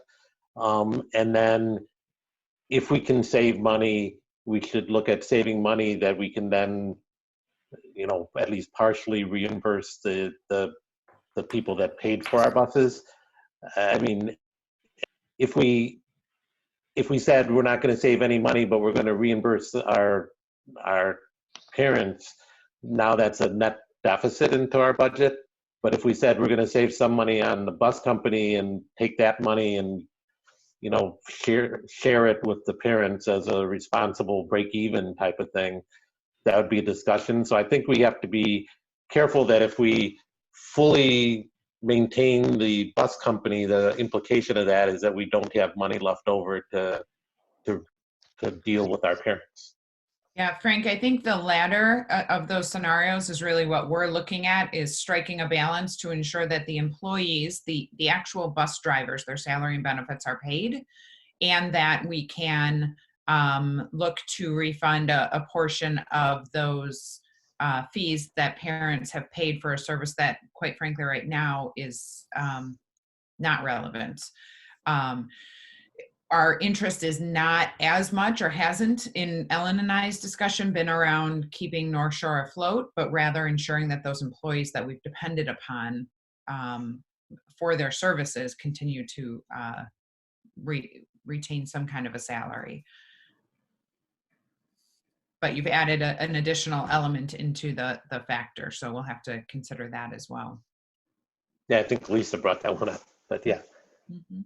Yeah, go ahead, Mark.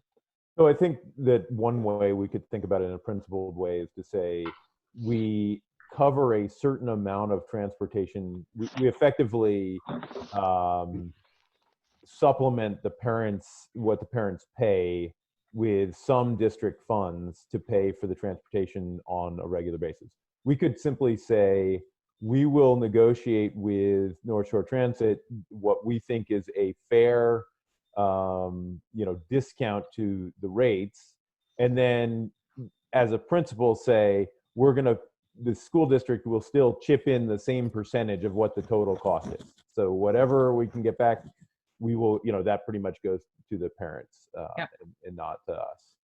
Yep, that's approximately where we're at, we believe, with the 60%, which is why we've kind of landed at that place. So that's really good direction. Do others agree with that approach?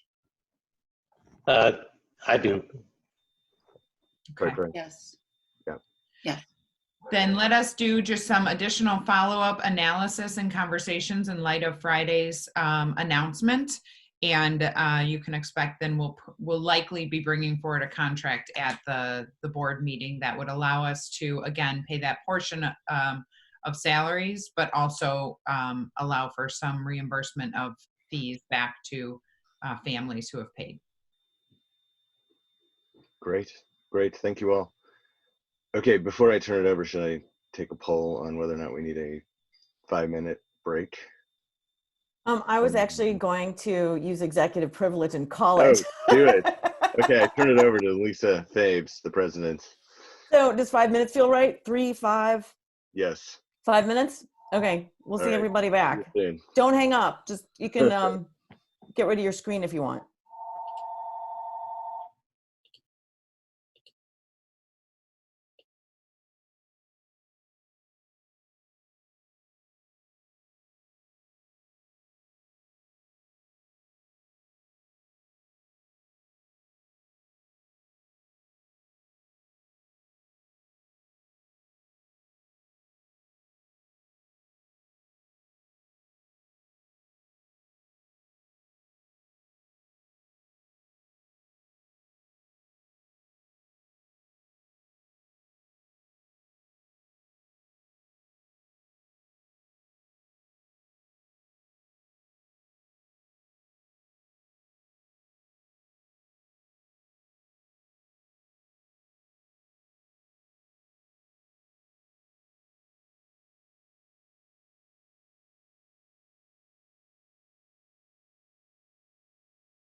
on.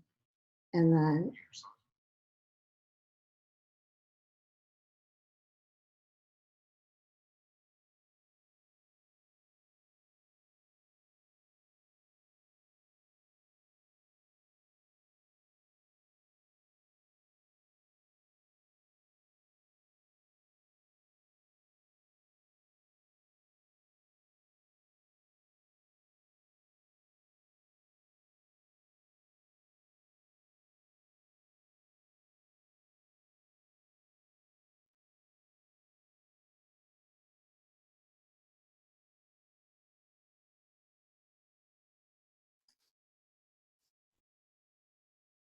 Are we there? Oh. All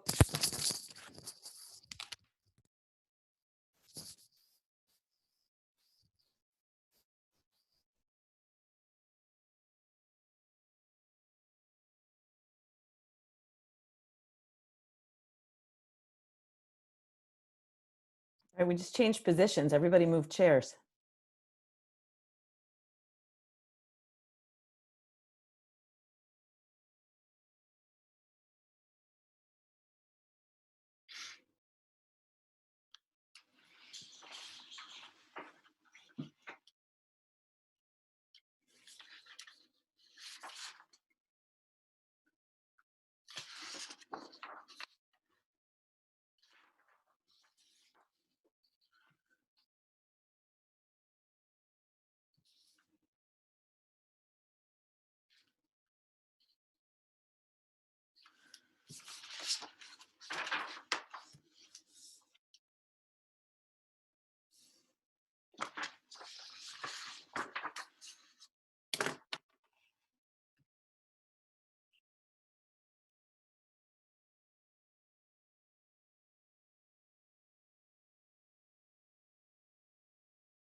I just want to check and see, John, Aaron, Mark, are you here and just not visible?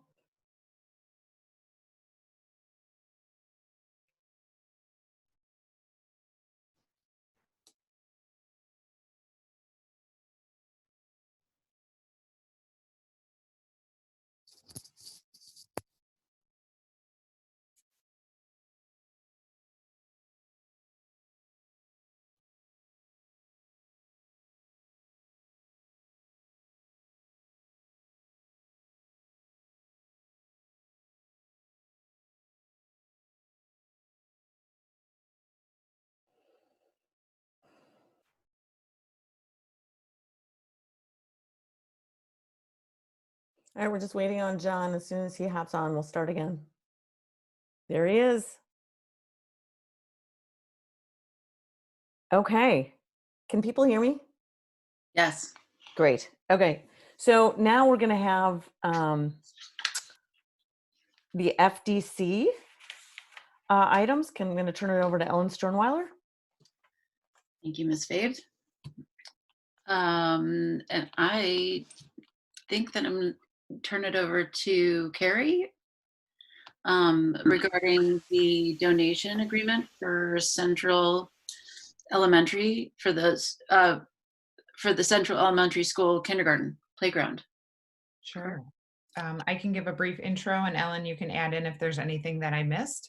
The board has been provided with a donation agreement for Central's PTA for the kindergarten playground. They have raised approximately $75,000 for construction of the kindergarten playground that is planned to be installed this summer. We're very appreciative of their support. And as a reminder, the board has indicated that moving forward, they would like to explore opportunities for playground improvements across the district and fold those considerations into the broader facility, the master facility plan, which will be part of our long-term strategic plan.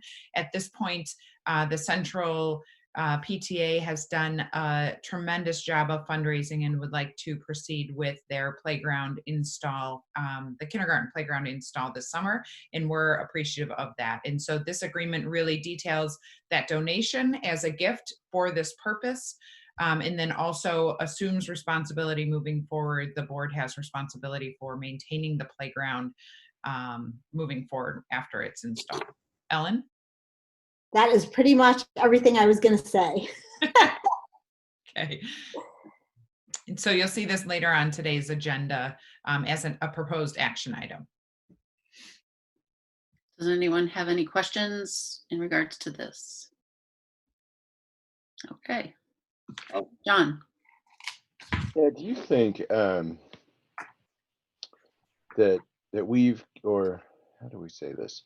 Do you think that the central PTA understands why this situation is different from the Ramona situation, where we're matching funds for Ramona? So for Ramona, the board isn't matching funds. They're making a small contribution to ensure that the project happens within the timeline that we are needing it to happen, which would be the summer of 21, and also out of acknowledgement of some of the issues that exist at the Ramona playground in terms of size and age of the equipment. So there are some differences here. I have talked with the central PTA as well as the PTA presidents more broadly across the district. Frank was there with me during one of those conversations.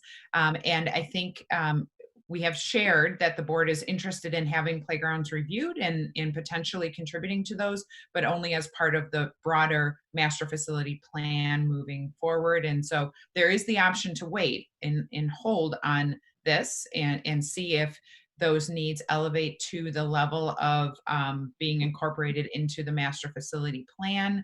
It's my understanding that the central PTA at this point would like to move forward, having raised those funds. They were just a little ahead of the board in these regards and have made such a strong effort toward fundraising. They'd like to see that playground installed this summer in connection with the other construction that's happening. And so we support them and are very appreciative of those efforts. Thank you. And just to, as did Ramona, do a huge push to raise funds for their kindergarten that we had said that we were going to give funds towards as well. So they worked really, really, really hard towards their campaign as well. Yes, absolutely. Any other questions? Okay. That moves us to, I don't know if Ellen or Joe wants to go first to provide an update on the Harper construction planning for the summer. Ellen? Yeah, I'll jump in there first and then I can let Joe say a few words. Okay. So as part of the Harper construction project, we've been reviewing the needs of the special ed students that will be at Harper next year, which include those students in the therapeutic intervention program, in order to better accommodate the transfer of the program to Harper. And we're recommending using a larger, more centralized space, which would have a better layout for the program. Students in the program and the TIP program are students who have significant social, emotional, and behavioral needs. They are frequently very impacted by temperature changes, particularly by becoming overheated, which can result in significant behavioral challenges. The TIP classroom at Central is air conditioned, and we believe that providing an air conditioned space for the students is an important accommodation. So as we considered a potential adjustment to the Harper renovations, which we believe to be in the best interest of students and their programming needs, we were hoping these changes would not result in a significant cost increase. However, the preliminary cost estimate, which is a rough estimate, is coming in higher than expected. There's approximately $45,000 of a cost increase due to the additional air conditioning, due to the way the mechanicals would need to be structured in the recommended room. And there would be an additional $30,000 for other required work. At this time, we do not believe official board approval would be required for the modification, but we are working with our construction team, especially as they get better, more detailed estimates, and our attorney, and then would bring back the action item to the board if it is necessary. And that's kind of where we are at right now. Joe, are you on the line? Ellen, what was the number again? You cut out for a second there. Oh, so at the most important part? Like, No, sorry, there's about a $45,000 increase due to the air conditioning of the rooms, and then potentially another $30,000 of required work. This is Joe Papanikolaos. Tony, my video's actually been disabled, so I can't click on here. If maybe you're able to disable it if people want to see me. There we go. Hey, Joe. Good morning, everyone. This is bulletin 14 for Harper. With regards to cost impact, right now we have a range, which we discussed last week, but it's somewhere in the neighborhood of $75,000 to $90,000. The majority of this impact is related to mechanical and electrical. I anticipate the total net impact for all the work to come somewhere in the range of $80,000 to $85,000. Currently, we're in the process of finalizing a formal complete proposal for the consultants to review and ultimately deem accurate, so that we could decide how to best move forward.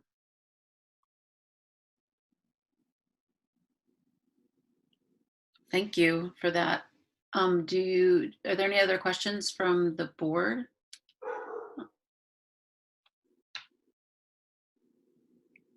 Okay, well, Joe, thank you. It was nice to see your face.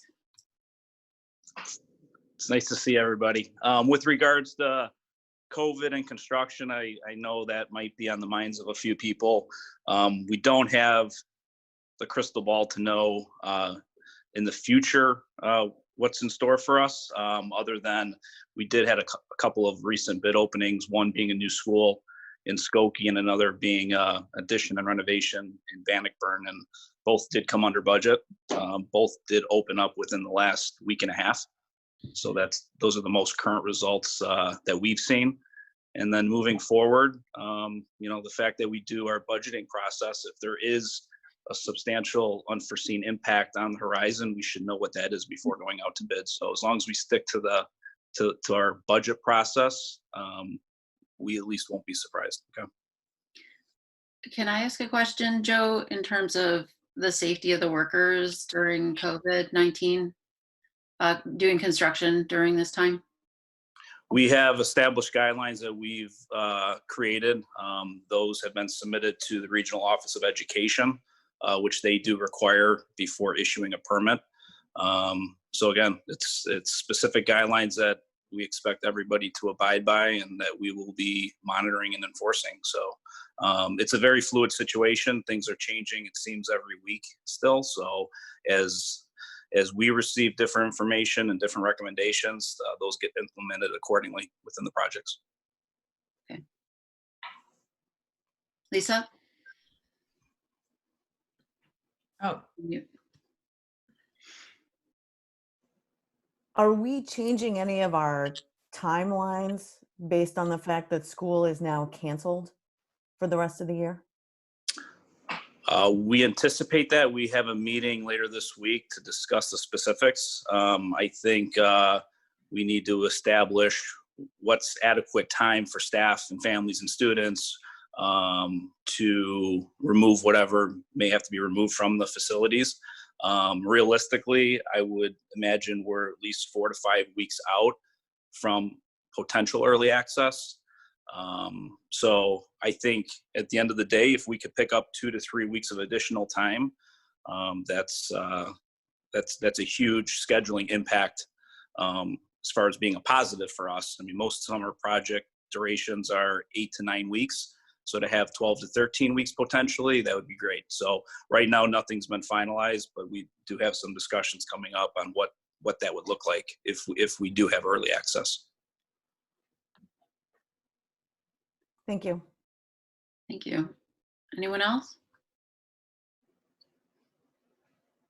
All right, thank you. Thanks for that update. thanks for sticking with us, Joe. No problem. And be well, Yeah. You too. Have a nice week. too. Okay. Thank you. Continuing on, we have the strategy committee items. I turn the meeting over to strategy committee chair, Mark Steen. Thank you. And I think I'll turn it right over to Carrie. Sounds great. Thank you. As the board is aware, we had scheduled dates for our broad long-term strategic planning efforts. And unfortunately, those dates aren't possible, at least certainly not possible to meet in person. And so much of this work is so critical to the long-term planning of our district. We felt it important to put on hold those dates until we can meet in person. And so at this point, it would be my recommendation that we plan to launch those efforts in the fall, likely second quarter of the fall, so that we can get the school year off and started.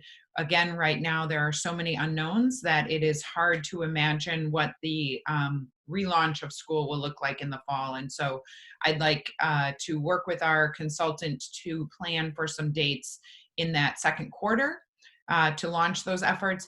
And again, to be clear, not only with the board, but those who might be listening, we're talking about the strategic plan efforts of the district long-term, not some of those earlier discussions that we were having regarding strategic budgeting and financing.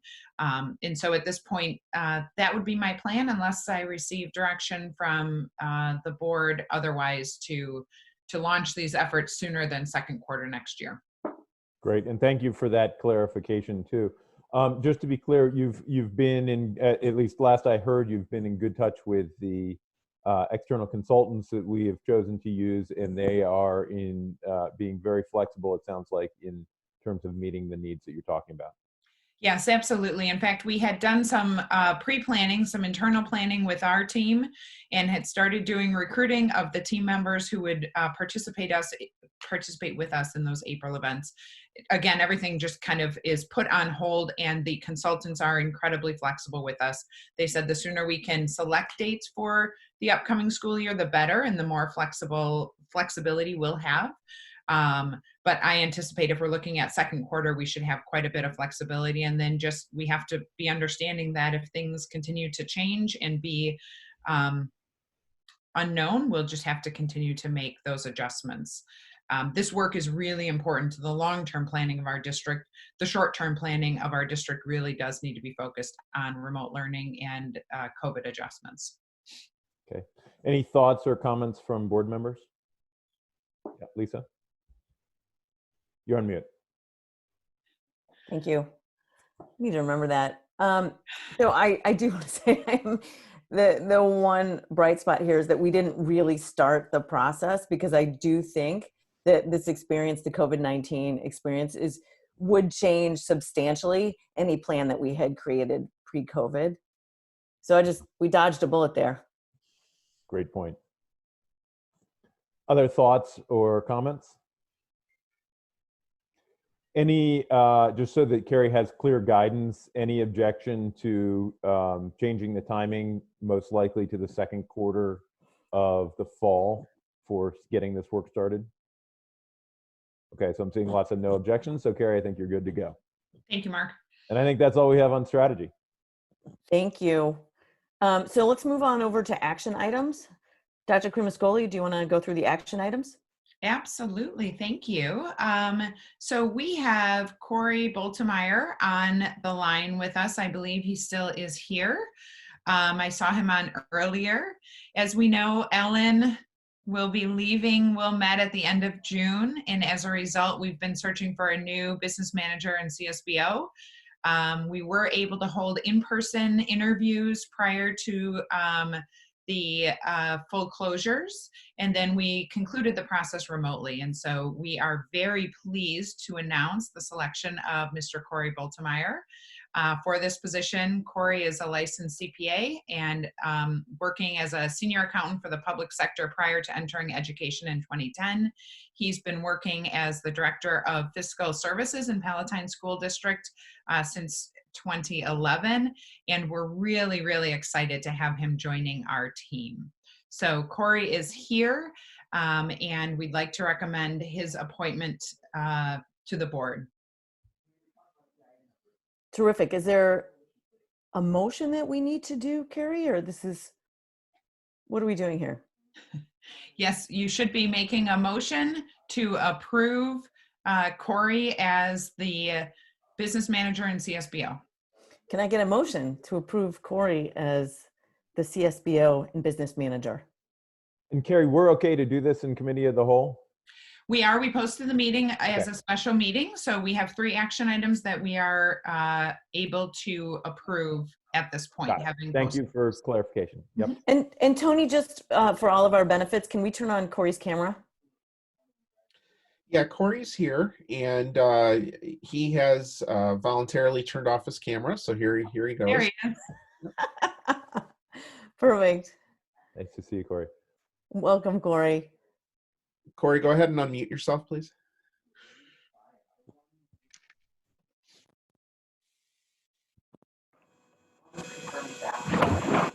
So I think we need a motion and a second, and then we can open things up for discussion. Can I get a motion, please? I move to approve the appointment of Corey Bultemeyer as CSBO for the next school year. Second. I'll second, yeah. Is there any discussion? We're doing this for a school year, is that correct? 1 school year right now? Yes. Okay. All right. Discussion. Thank you for joining us. We're looking forward to working with you. Great. So all those in favor? Or do we need a roll call? You Carrie? should have a roll call. Clerk, can you please call the roll? John Cisaretti, Yes.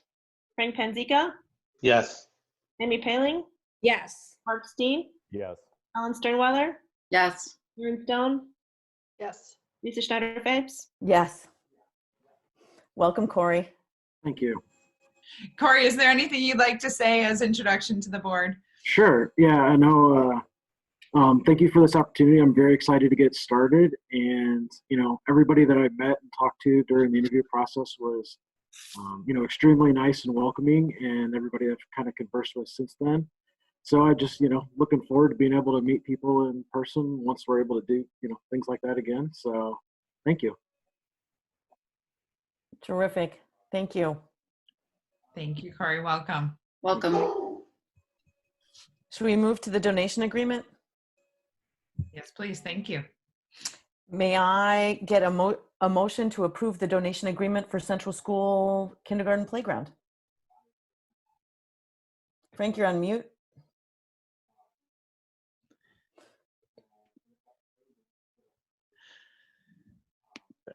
Okay. I move to approve the donation agreement with Central Elementary School PTA for donation of the new kindergarten playground. Second.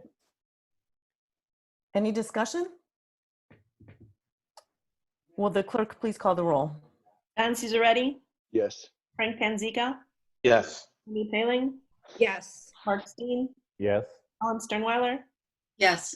Aaron Stone, Yes. Lisa Schneider-Fapes. Yes. Great, motion passes. Hey, actually, Lisa. Yeah. I just thought of this. Is there a way to, or how are we thinking the PTA for raising the funds? Is there going to be like a plaque, or have we thought about that? I don't know. I've been doing a lot of walking around Northwestern, and there are all these things donated from the class of 1890. And I figure when people donate, I'd like to be acknowledged. We haven't thought in depth about that, but I love the idea of a plaque. So let us think a little bit more on that and consult with the PTA to see how best to acknowledge this donation. Thank you. Thank you.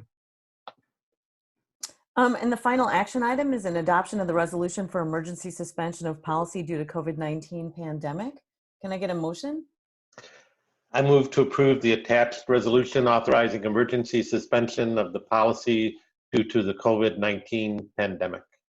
May I have a second? Second. Is there any discussion? Will the clerk please call the roll? Oh, wait. Lisa, Hello. Oh, I apologize, Mark. Mark or Frank? Yeah. I know that this is a fairly blanket statement. I mean, do we have any feel for what type of things this would be covering? Quorums or what? I mean, do you have just some enumeration of what type of things might be under this resolution? You're right, it is a pretty broad-reaching resolution. It was originally proposed in the early days of the school closures, with districts being unsure of what authority we might need in order to proceed. I think at this point, we don't envision any specific needs for it, but it is helpful, and we certainly will continue to keep the board apprised if there is a situation that arises that needs to suspend our board policies outside of the relaxed requirements for Open Meetings Act, which allow us to hold a meeting in this forum. And I didn't see it, but is there an end date? That is a good question, and I did not see that either. I think there should be some kind of end date where we discuss this again and or vote on it again. Do you have a suggestion of an end date? Mark? I would say, why don't we just approve another resolution that replaces this one that has an end date? We can do that At the board meeting? At the board meeting or whenever. And I would say we could do. I would say let's do the end date in August, because I don't think there's any reason why, and then we can reapprove it in August if we need to. And we can do it as a rolling, 2 or 3 month thing. Does that work for you, Carrie? Sure, absolutely. So if I'm hearing you correctly, though, we will not take a vote on this resolution today. We'll revise it with a specific end date and bring it forward at the board meeting. So we could do that, but that wasn't the suggestion. My suggestion is that we vote on this now, and then at the board meeting, we vote to rescind what we're voting on today, and replace it with something that has an end date. So if we need to do thing in the interim in the next week before the board meeting, that's no problem. And otherwise, we'll just replace this resolution with another resolution next week. Does that make sense? Yes. I mean, Is there a way to approve it just saying as amended and we put the end date on it and revise it that way? Sure. Yeah. So why don't we vote this down, and do another motion to approve as amended with an end date of August, either 1st or 31st. Is there a feeling on that? 31st gives us time to vote on it. Does that work? I see heads nodding. Is there anybody with a thumbs down? Okay, so will the clerk please call the roll on the adoption of the resolution as it's written? John Caesarretti? Yes. You're supposed to vote no. Oh, whoops, sorry. I meant no. Frank Panzica? No. Amy Paling? Amy Paling? No. Mark Steen? No. Ellen Sternweiler? No. Aaron Stone? No. Schneider-Fabs? No. I seek a motion to adopt the resolution for emergency suspension of policy due to COVID-19 pandemic as amended with an end date of August 31st, 2020. I move to approve a resolution authorizing emergency suspension of policy due to the COVID-19 pandemic as amended for a expiration date of August 31st, 2020. May I have a second? Second. Will the clerk please call the roll? John Caesarretti? Yes. Frank Panzica? Yes. Amy Paling? Yes. Mark Steen? Yes. Ellen Sternweiler? Yes. Aaron Stone? Yes. Schneider-Fabs? Yes. And the motion carries. Is there any old business? Mr. Steen. It's not really, well, now it's old business, but I just wanted to clarify. So, Carrie, this is an authorization to suspend policy, but it's not a suspension of policy.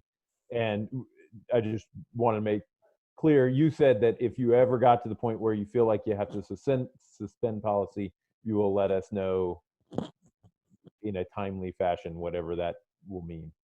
Absolutely. Absolutely. And again, at this point, while things are changing daily, we don't anticipate an immediate need for this. It just acknowledges some of that authority that is available to us. Yes. Thank you. Others? Okay. Is there any old business? Any new business? We're going to have I asked Dr. Krumascoli to give us a brief update on remote learning, how it's going.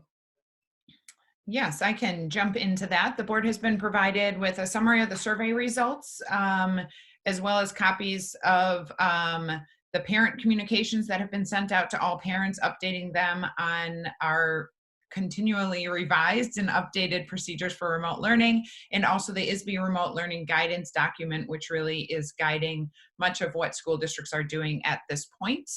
I'll provide a brief update, and I do anticipate after this week providing another update next week at the board meeting as we make additional adjustments to the fact that we now know school will be closed through the end of the year. So as the board is aware, we moved into what were at the time called e-learning days on March 16th, and then proceeded after spring break to again provide those days. We then transitioned into remote learning. For us, not significantly different between the two, but the state has kind of transitioned that verbiage because e-learning was originally intended to be emergency days only, and now remote learning are replacing all forms of in-person instruction. And so we did issue a survey to our stakeholders, including students and parents and teachers. We received quite a few responses. We were really pleased with the engagement in these surveys. We received 2,626 unique responses. Just over 1,200 were from students, just over 1,200 were from parents, and then another approximately 150 from teachers and our certificated staff members. Those results really represent each of our schools pretty adequately. I should clarify that our student responses came from third graders and up, so third through eighth graders. And we, again, we're pleased with the representation from each of our schools. As the board is aware, in our early days of remote learning, we've really focused on a couple of key ideas. First is making sure that our learning opportunities for students are meaningful and manageable for our students in this unprecedented time. We know students are home, we know parents are home trying to support not only students, but also their own working conditions out of the home in all likelihood. And we know that our teachers too are transitioning from what otherwise has been their training of in-person instruction to this new and very different remote learning environment. So that's been that's been a primary focus of our goals around meaningful and manageable learning opportunities, along with ensuring true connections between our teachers and our students. We know that this environment has created quite a bit of anxiety for all involved. And so we recognize the social and emotional well-being of our students as a top priority for us. And so that's been a key focus. I'll highlight just a couple of areas that that we received some feedback on, and then some of the steps that we've taken to address some of this feedback and make adjustments. First of all, in terms of connections between students and teachers and the overall social and emotional well-being of our students, overall students and parents reported that students are feeling connected to their teachers. Approximately 70% of students identified that they feel connected to their teachers while learning from home.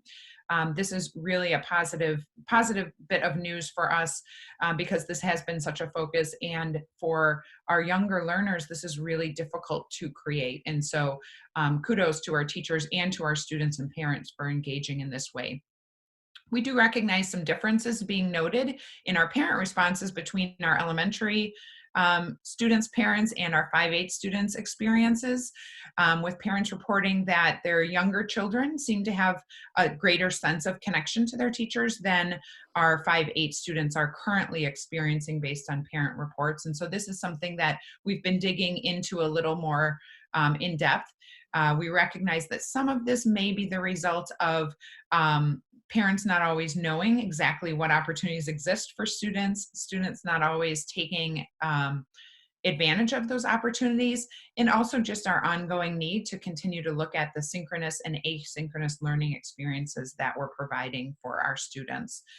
We've established some expectations with our teachers and need to continue to communicate and support those with our students and our parents as well. And so those are some things that we'll be working on and continue to work on.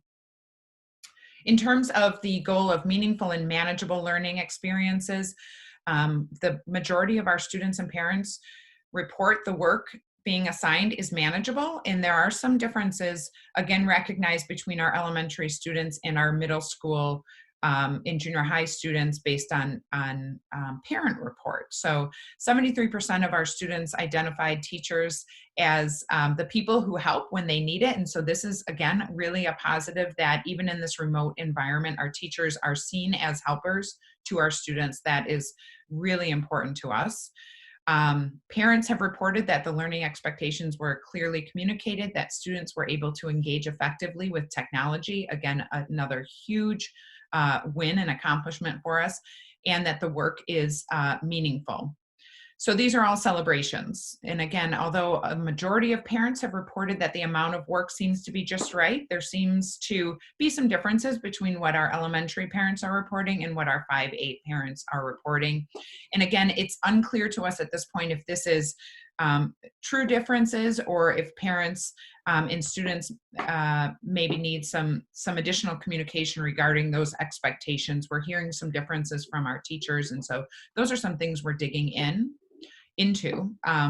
Some of the areas that we recognize in both the quantitative and qualitative responses of the surveys is that for each individual engaging in this process, there are different successes and different challenges. And so we do need to continue to be flexible and compassionate with all involved. We know that our students and families are dealing with this new learning environment and just a myriad of challenges within their home as they grapple with the expectations of remote learning. And we know that our teachers are as well. And so we have been really cognizant of those challenges and flexible as much as we possibly can be as we try to ensure the meaningful and manageable learning opportunities focused on those essential learning targets. We'll continue to do so. And again, I think one of the things that we've really celebrated is those opportunities between teachers and students to connect in real-time ways, whether that's through synchronous learning opportunities, meaning a live video chat, through email, through some phone call conversations. We're really trying as much as we can to ensure that those connections are happening on a weekly basis, and we'll continue to support those. In terms of a celebration, the overall experience at this point has been rated relatively successful by all of our stakeholders. 93% of our students would rate their overall experience of learning from home as successful or very successful. That rating was much higher than we had anticipated, and certainly cause for celebration for us with our students. Parents had some additional options, the option of rating the experience not only excellent or good, but also fair. And so our parent responses, again, a majority of parents would categorize their overall remote learning experience as excellent or good. There was about 30%, though, that categorized it as fair. And among our teachers, 82% would rate their overall experience of teaching remotely as being successful or very successful. And again, another 17% rated it as fair. So these are some things that we need to continue to dig into. We, again, are seeing some differences between what parents are reporting at the elementary level and what they're reporting at the 5-8 level. And so those are some things that we've been really looking at over the last week or so. In terms of qualitative themes, I just want to celebrate and summarize some of what we heard from our parents in terms of what's working well and in the areas that they'd like to see changed or improved upon. Our parents really had quite a lot of positive things to say regarding our amazing District 39 teachers. Teachers are organized and have done an excellent job in transitioning to this new remote learning. They celebrated that the learning activities are meaningful, and really celebrated those opportunities that are being provided to students for video conferencing and for real-time connections between teachers and students. Those seem to be the most celebrated opportunities throughout all of this. They celebrated that our district as a whole was able to implement an effective remote learning plan really quickly. There are some districts that needed to take a little more time to transition, and so we're really proud of that accomplishment of being able to jump right into remote learning. Our teachers have been flexible in their assignments and in their expectations. New material is being presented to our students, and that is also a challenge, and yet one we're stepping up to, and I'm really proud of our teachers for doing that. And then finally, that remote learning is really offering our students some much needed structure in these unprecedented times. In terms of things to continue to improve upon and that we've worked on over the last week and a half, finding a single and common streamlined place for parents to access assignments. I think this came through mostly for our K-4 families who were trying to navigate many different forms of communication coming from teachers. And so we've worked with our teachers, our principals have worked with teachers to ensure that there is some more streamlined communication of assignments. Looking at maybe a week-long view of what to expect. And the other thing is, again, continuing to provide more of those synchronous connections between teachers and students, and also allowing for some student-to-student socialization opportunities. We've provided parents with some tools for that and opened up some lines of communication among our students to support that. From our elementary school families, we heard quite a bit about just understanding the time constraints and the limitations of our working parents and the need to be as flexible as we possibly can be in how we schedule learning opportunities and connections, understanding that every home is grappling with some differences in how they can support this within their home environments. We heard that our IEP and 504 plan students are having some successes, but also experiencing some challenges in this new learning environment. And so continuing to look at how we can support that learning within this environment. Again, keeping in mind we cannot replicate all services, but to provide some connection between those service providers and families. And then finally, some parents were asking for some print materials. And so we've made those available for our kindergarten and first grade families, but continue to work on that as well. So let me just touch upon some of the planning steps moving forward. We did create the April calendar. That calendar includes not only our traditional green remote learning days where synchronous learning will occur, but also 2 gray days, which today is the first of those 2.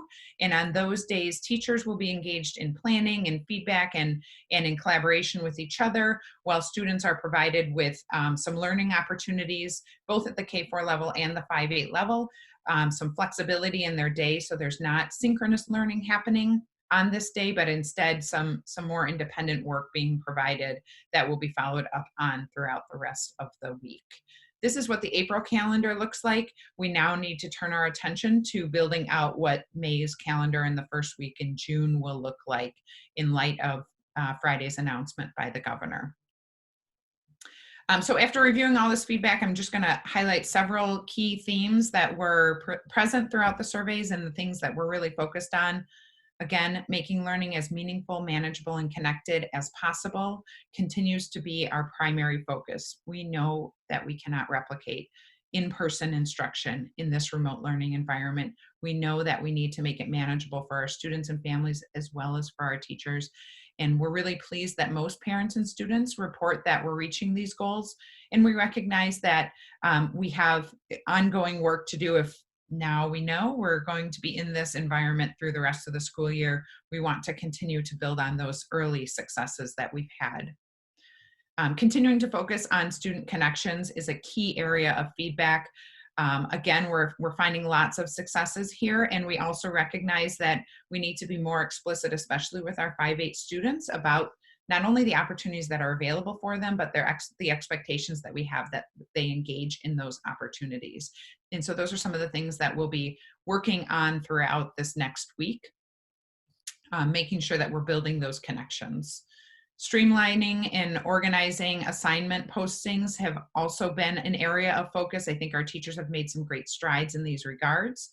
5-8, that happens through our Schoology app. And so students and teachers have access to that. Parents don't tend to access that quite as much. And so there may be some ways in which we can continue to communicate with our parents about what those expectations are, because that's meant to be a learning tool, a connection between students and teachers more than it is something that's regularly accessed by our parents. It is something that early on we had some technological glitches with. Those of you who have 5-8 students might be familiar with those. Most of those glitches have been resolved, so we're really happy for that. And that has provided our teachers with the ability to really focus on students and teaching and learning as well. So that streamlined organization is really helping. Again, we need to continue to review our expectations for the instructional day. And continue to expand the ways in which we're engaging our students and parents in those expectations. So we'll be working on that as we build out the rest of the school year's calendar and the expectations for those. From our teachers, we heard that quite a bit is working well for them, and we heard that they still have ongoing needs.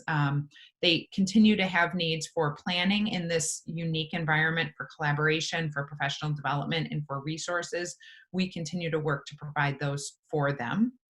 Our curriculum and instruction team has really done a tremendous job, especially in supporting our K-4 teachers.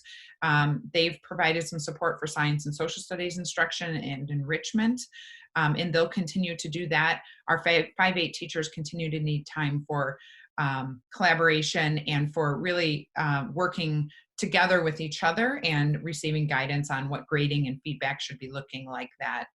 We do have, and I want to highlight the fact that across our township, we've been collaborating quite a bit, and our curriculum departments have been collaborating as well, not only with the other elementary districts, but with New Trier's curriculum department.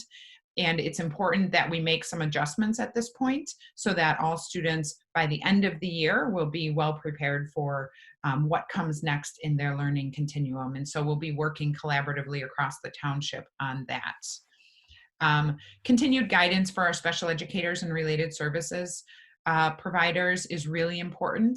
We have received quite a bit of flexibility in terms of what we're doing for general education from the state, but the federal government still provides the guidance for special education, and there hasn't been the same kind of flexibility provided yet. And so we recognize that our special educators and related service providers are really working tremendously hard to meet the needs of all learners. And some of that is possible in this remote learning environment, and some is really challenging because it so much relies upon those direct person-to-person connections.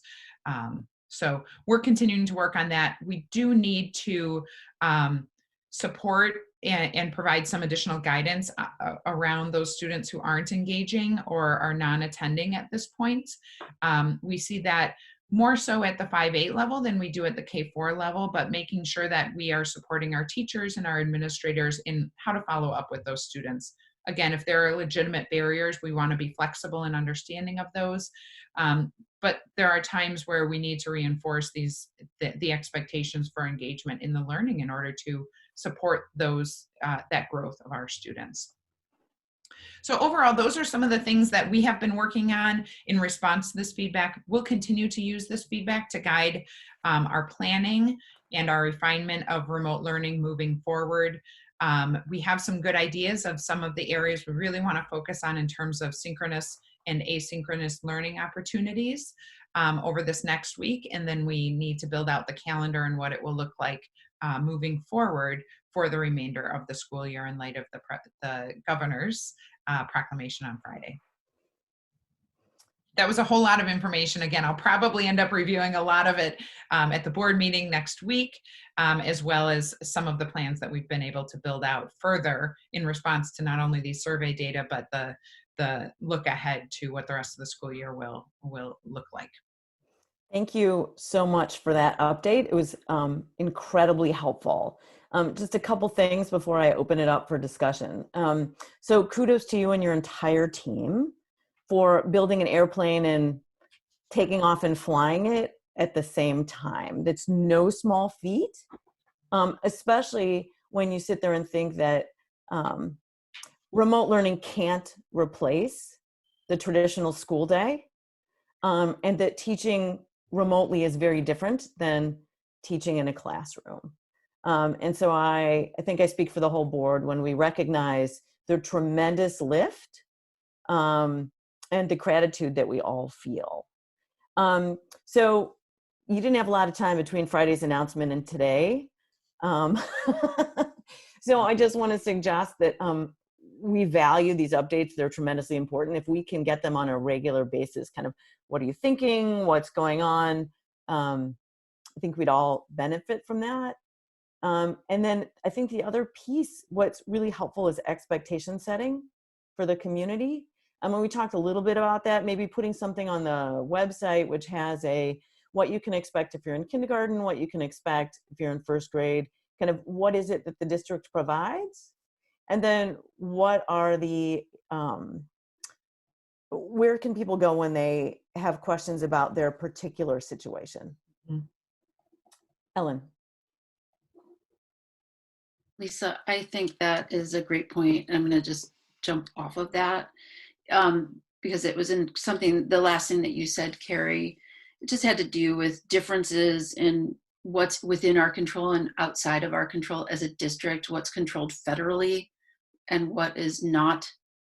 And so there are things that kind of, it obviously bind your hands and the hands of the teachers. And so, and I think not everyone knows exactly what those things are. And I think, and they don't know where to find, they don't get all the updates and things that we all get from ISB and everything. So maybe, like Lisa said, that would be wonderful information for the different,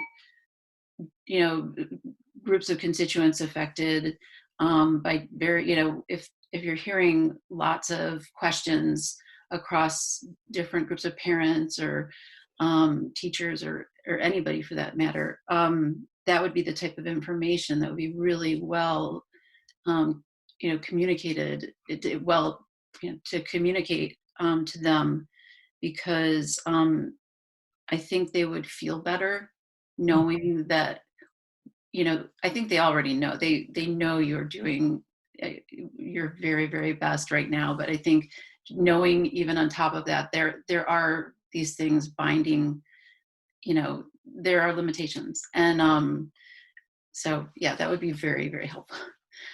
Absolutely. Frank.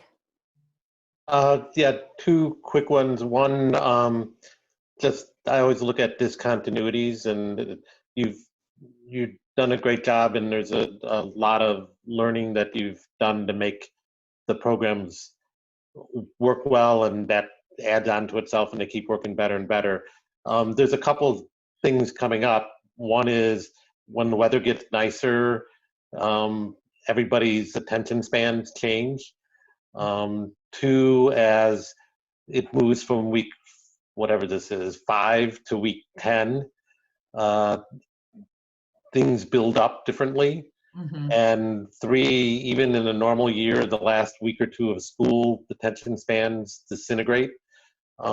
So those 3 discontinuities, I know you're looking at all sorts of things, but those would be things that even when you get it up and running and it's flying well, those are going to be disruptions. The second one. Thank you for acknowledging those, because those are definitely, especially with the announcement on Friday, we do anticipate an impact of that, and so need to continue to work to adjust for those disruptions. Mm-hmm. The second one, and I think this is something that we really have to spend time on or work toward, is we've spent a lot of time looking at, and as Ellen has mentioned, the communities that are involved, the students and the teachers and the parents. There's taxpayers, and there's a lot of taxpayers, and there's a lot of taxpayers that are hurting and or will be hurting more in the future. And the more we can do to educate them on what a good job we're doing as a district and why this district is so strong and how their tax dollars are being used well, the more frequently and early we start working on that education process, the better. Because you know, as the financial implications come out more and more, people need to be comfortable that they're getting good value for their money, and they are, but they have to know that. And most of our current discussion is for, you know, our self-contained community of parents, teachers, and students. So we really need to reach out more than usual to the other 70% of our community. Are there other comments before we move on? Erin? Erin, go ahead. Carrie, you mentioned that there are some students who are not engaging or not attending. Do you have a sense of what percentage that is? Is it focused more 5-8 or K4? And is they're not attending at all, or it's more that they're being spotty? I think it's more the latter, Erin, and this is something we want to look into a little bit further. What we're hearing from our teachers is that they are working really hard to provide some real-time learning opportunities for students. And this seems to be especially true at our 5-8 level, where we're hearing from parents that maybe those opportunities aren't quite at the level they'd like them to be. Our teachers are reporting that they are planning opportunities and kids aren't always engaging in the way that we would like them to. And so it may be a reflection of us not being really clear with our expectations. This isn't an optional check-in time. This is an expected check-in time. And really just now that we know this is going to be going on for the long term, spelling out what those expectations are for our students and following up with our parents when students aren't quite meeting those expectations. I think it really just takes opening those lines of communication to ensure that everyone knows what the expectations are, and sometimes if we're not meeting those expectations, how we can support one another to do so, unless, of course, there are legitimate barriers, and for some families there will be, and we want to be understanding of those as well. And so it's this ongoing balance in this new environment of being flexible, but also supportive of the goals we're trying to accomplish together. Other board members? Okay, so if you have additional questions, you can certainly email me and I will compile them and send them to Dr. Cremascoli so she can hit on them at the board meeting.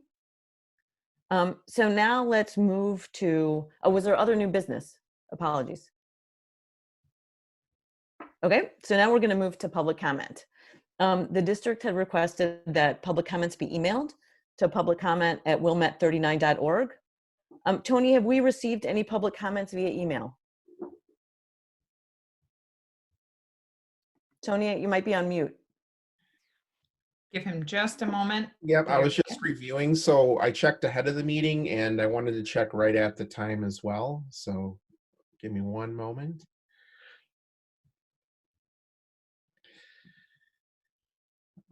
It looks like we do have a public comment here. I'll go ahead and read it. It's from Tracy Kearney.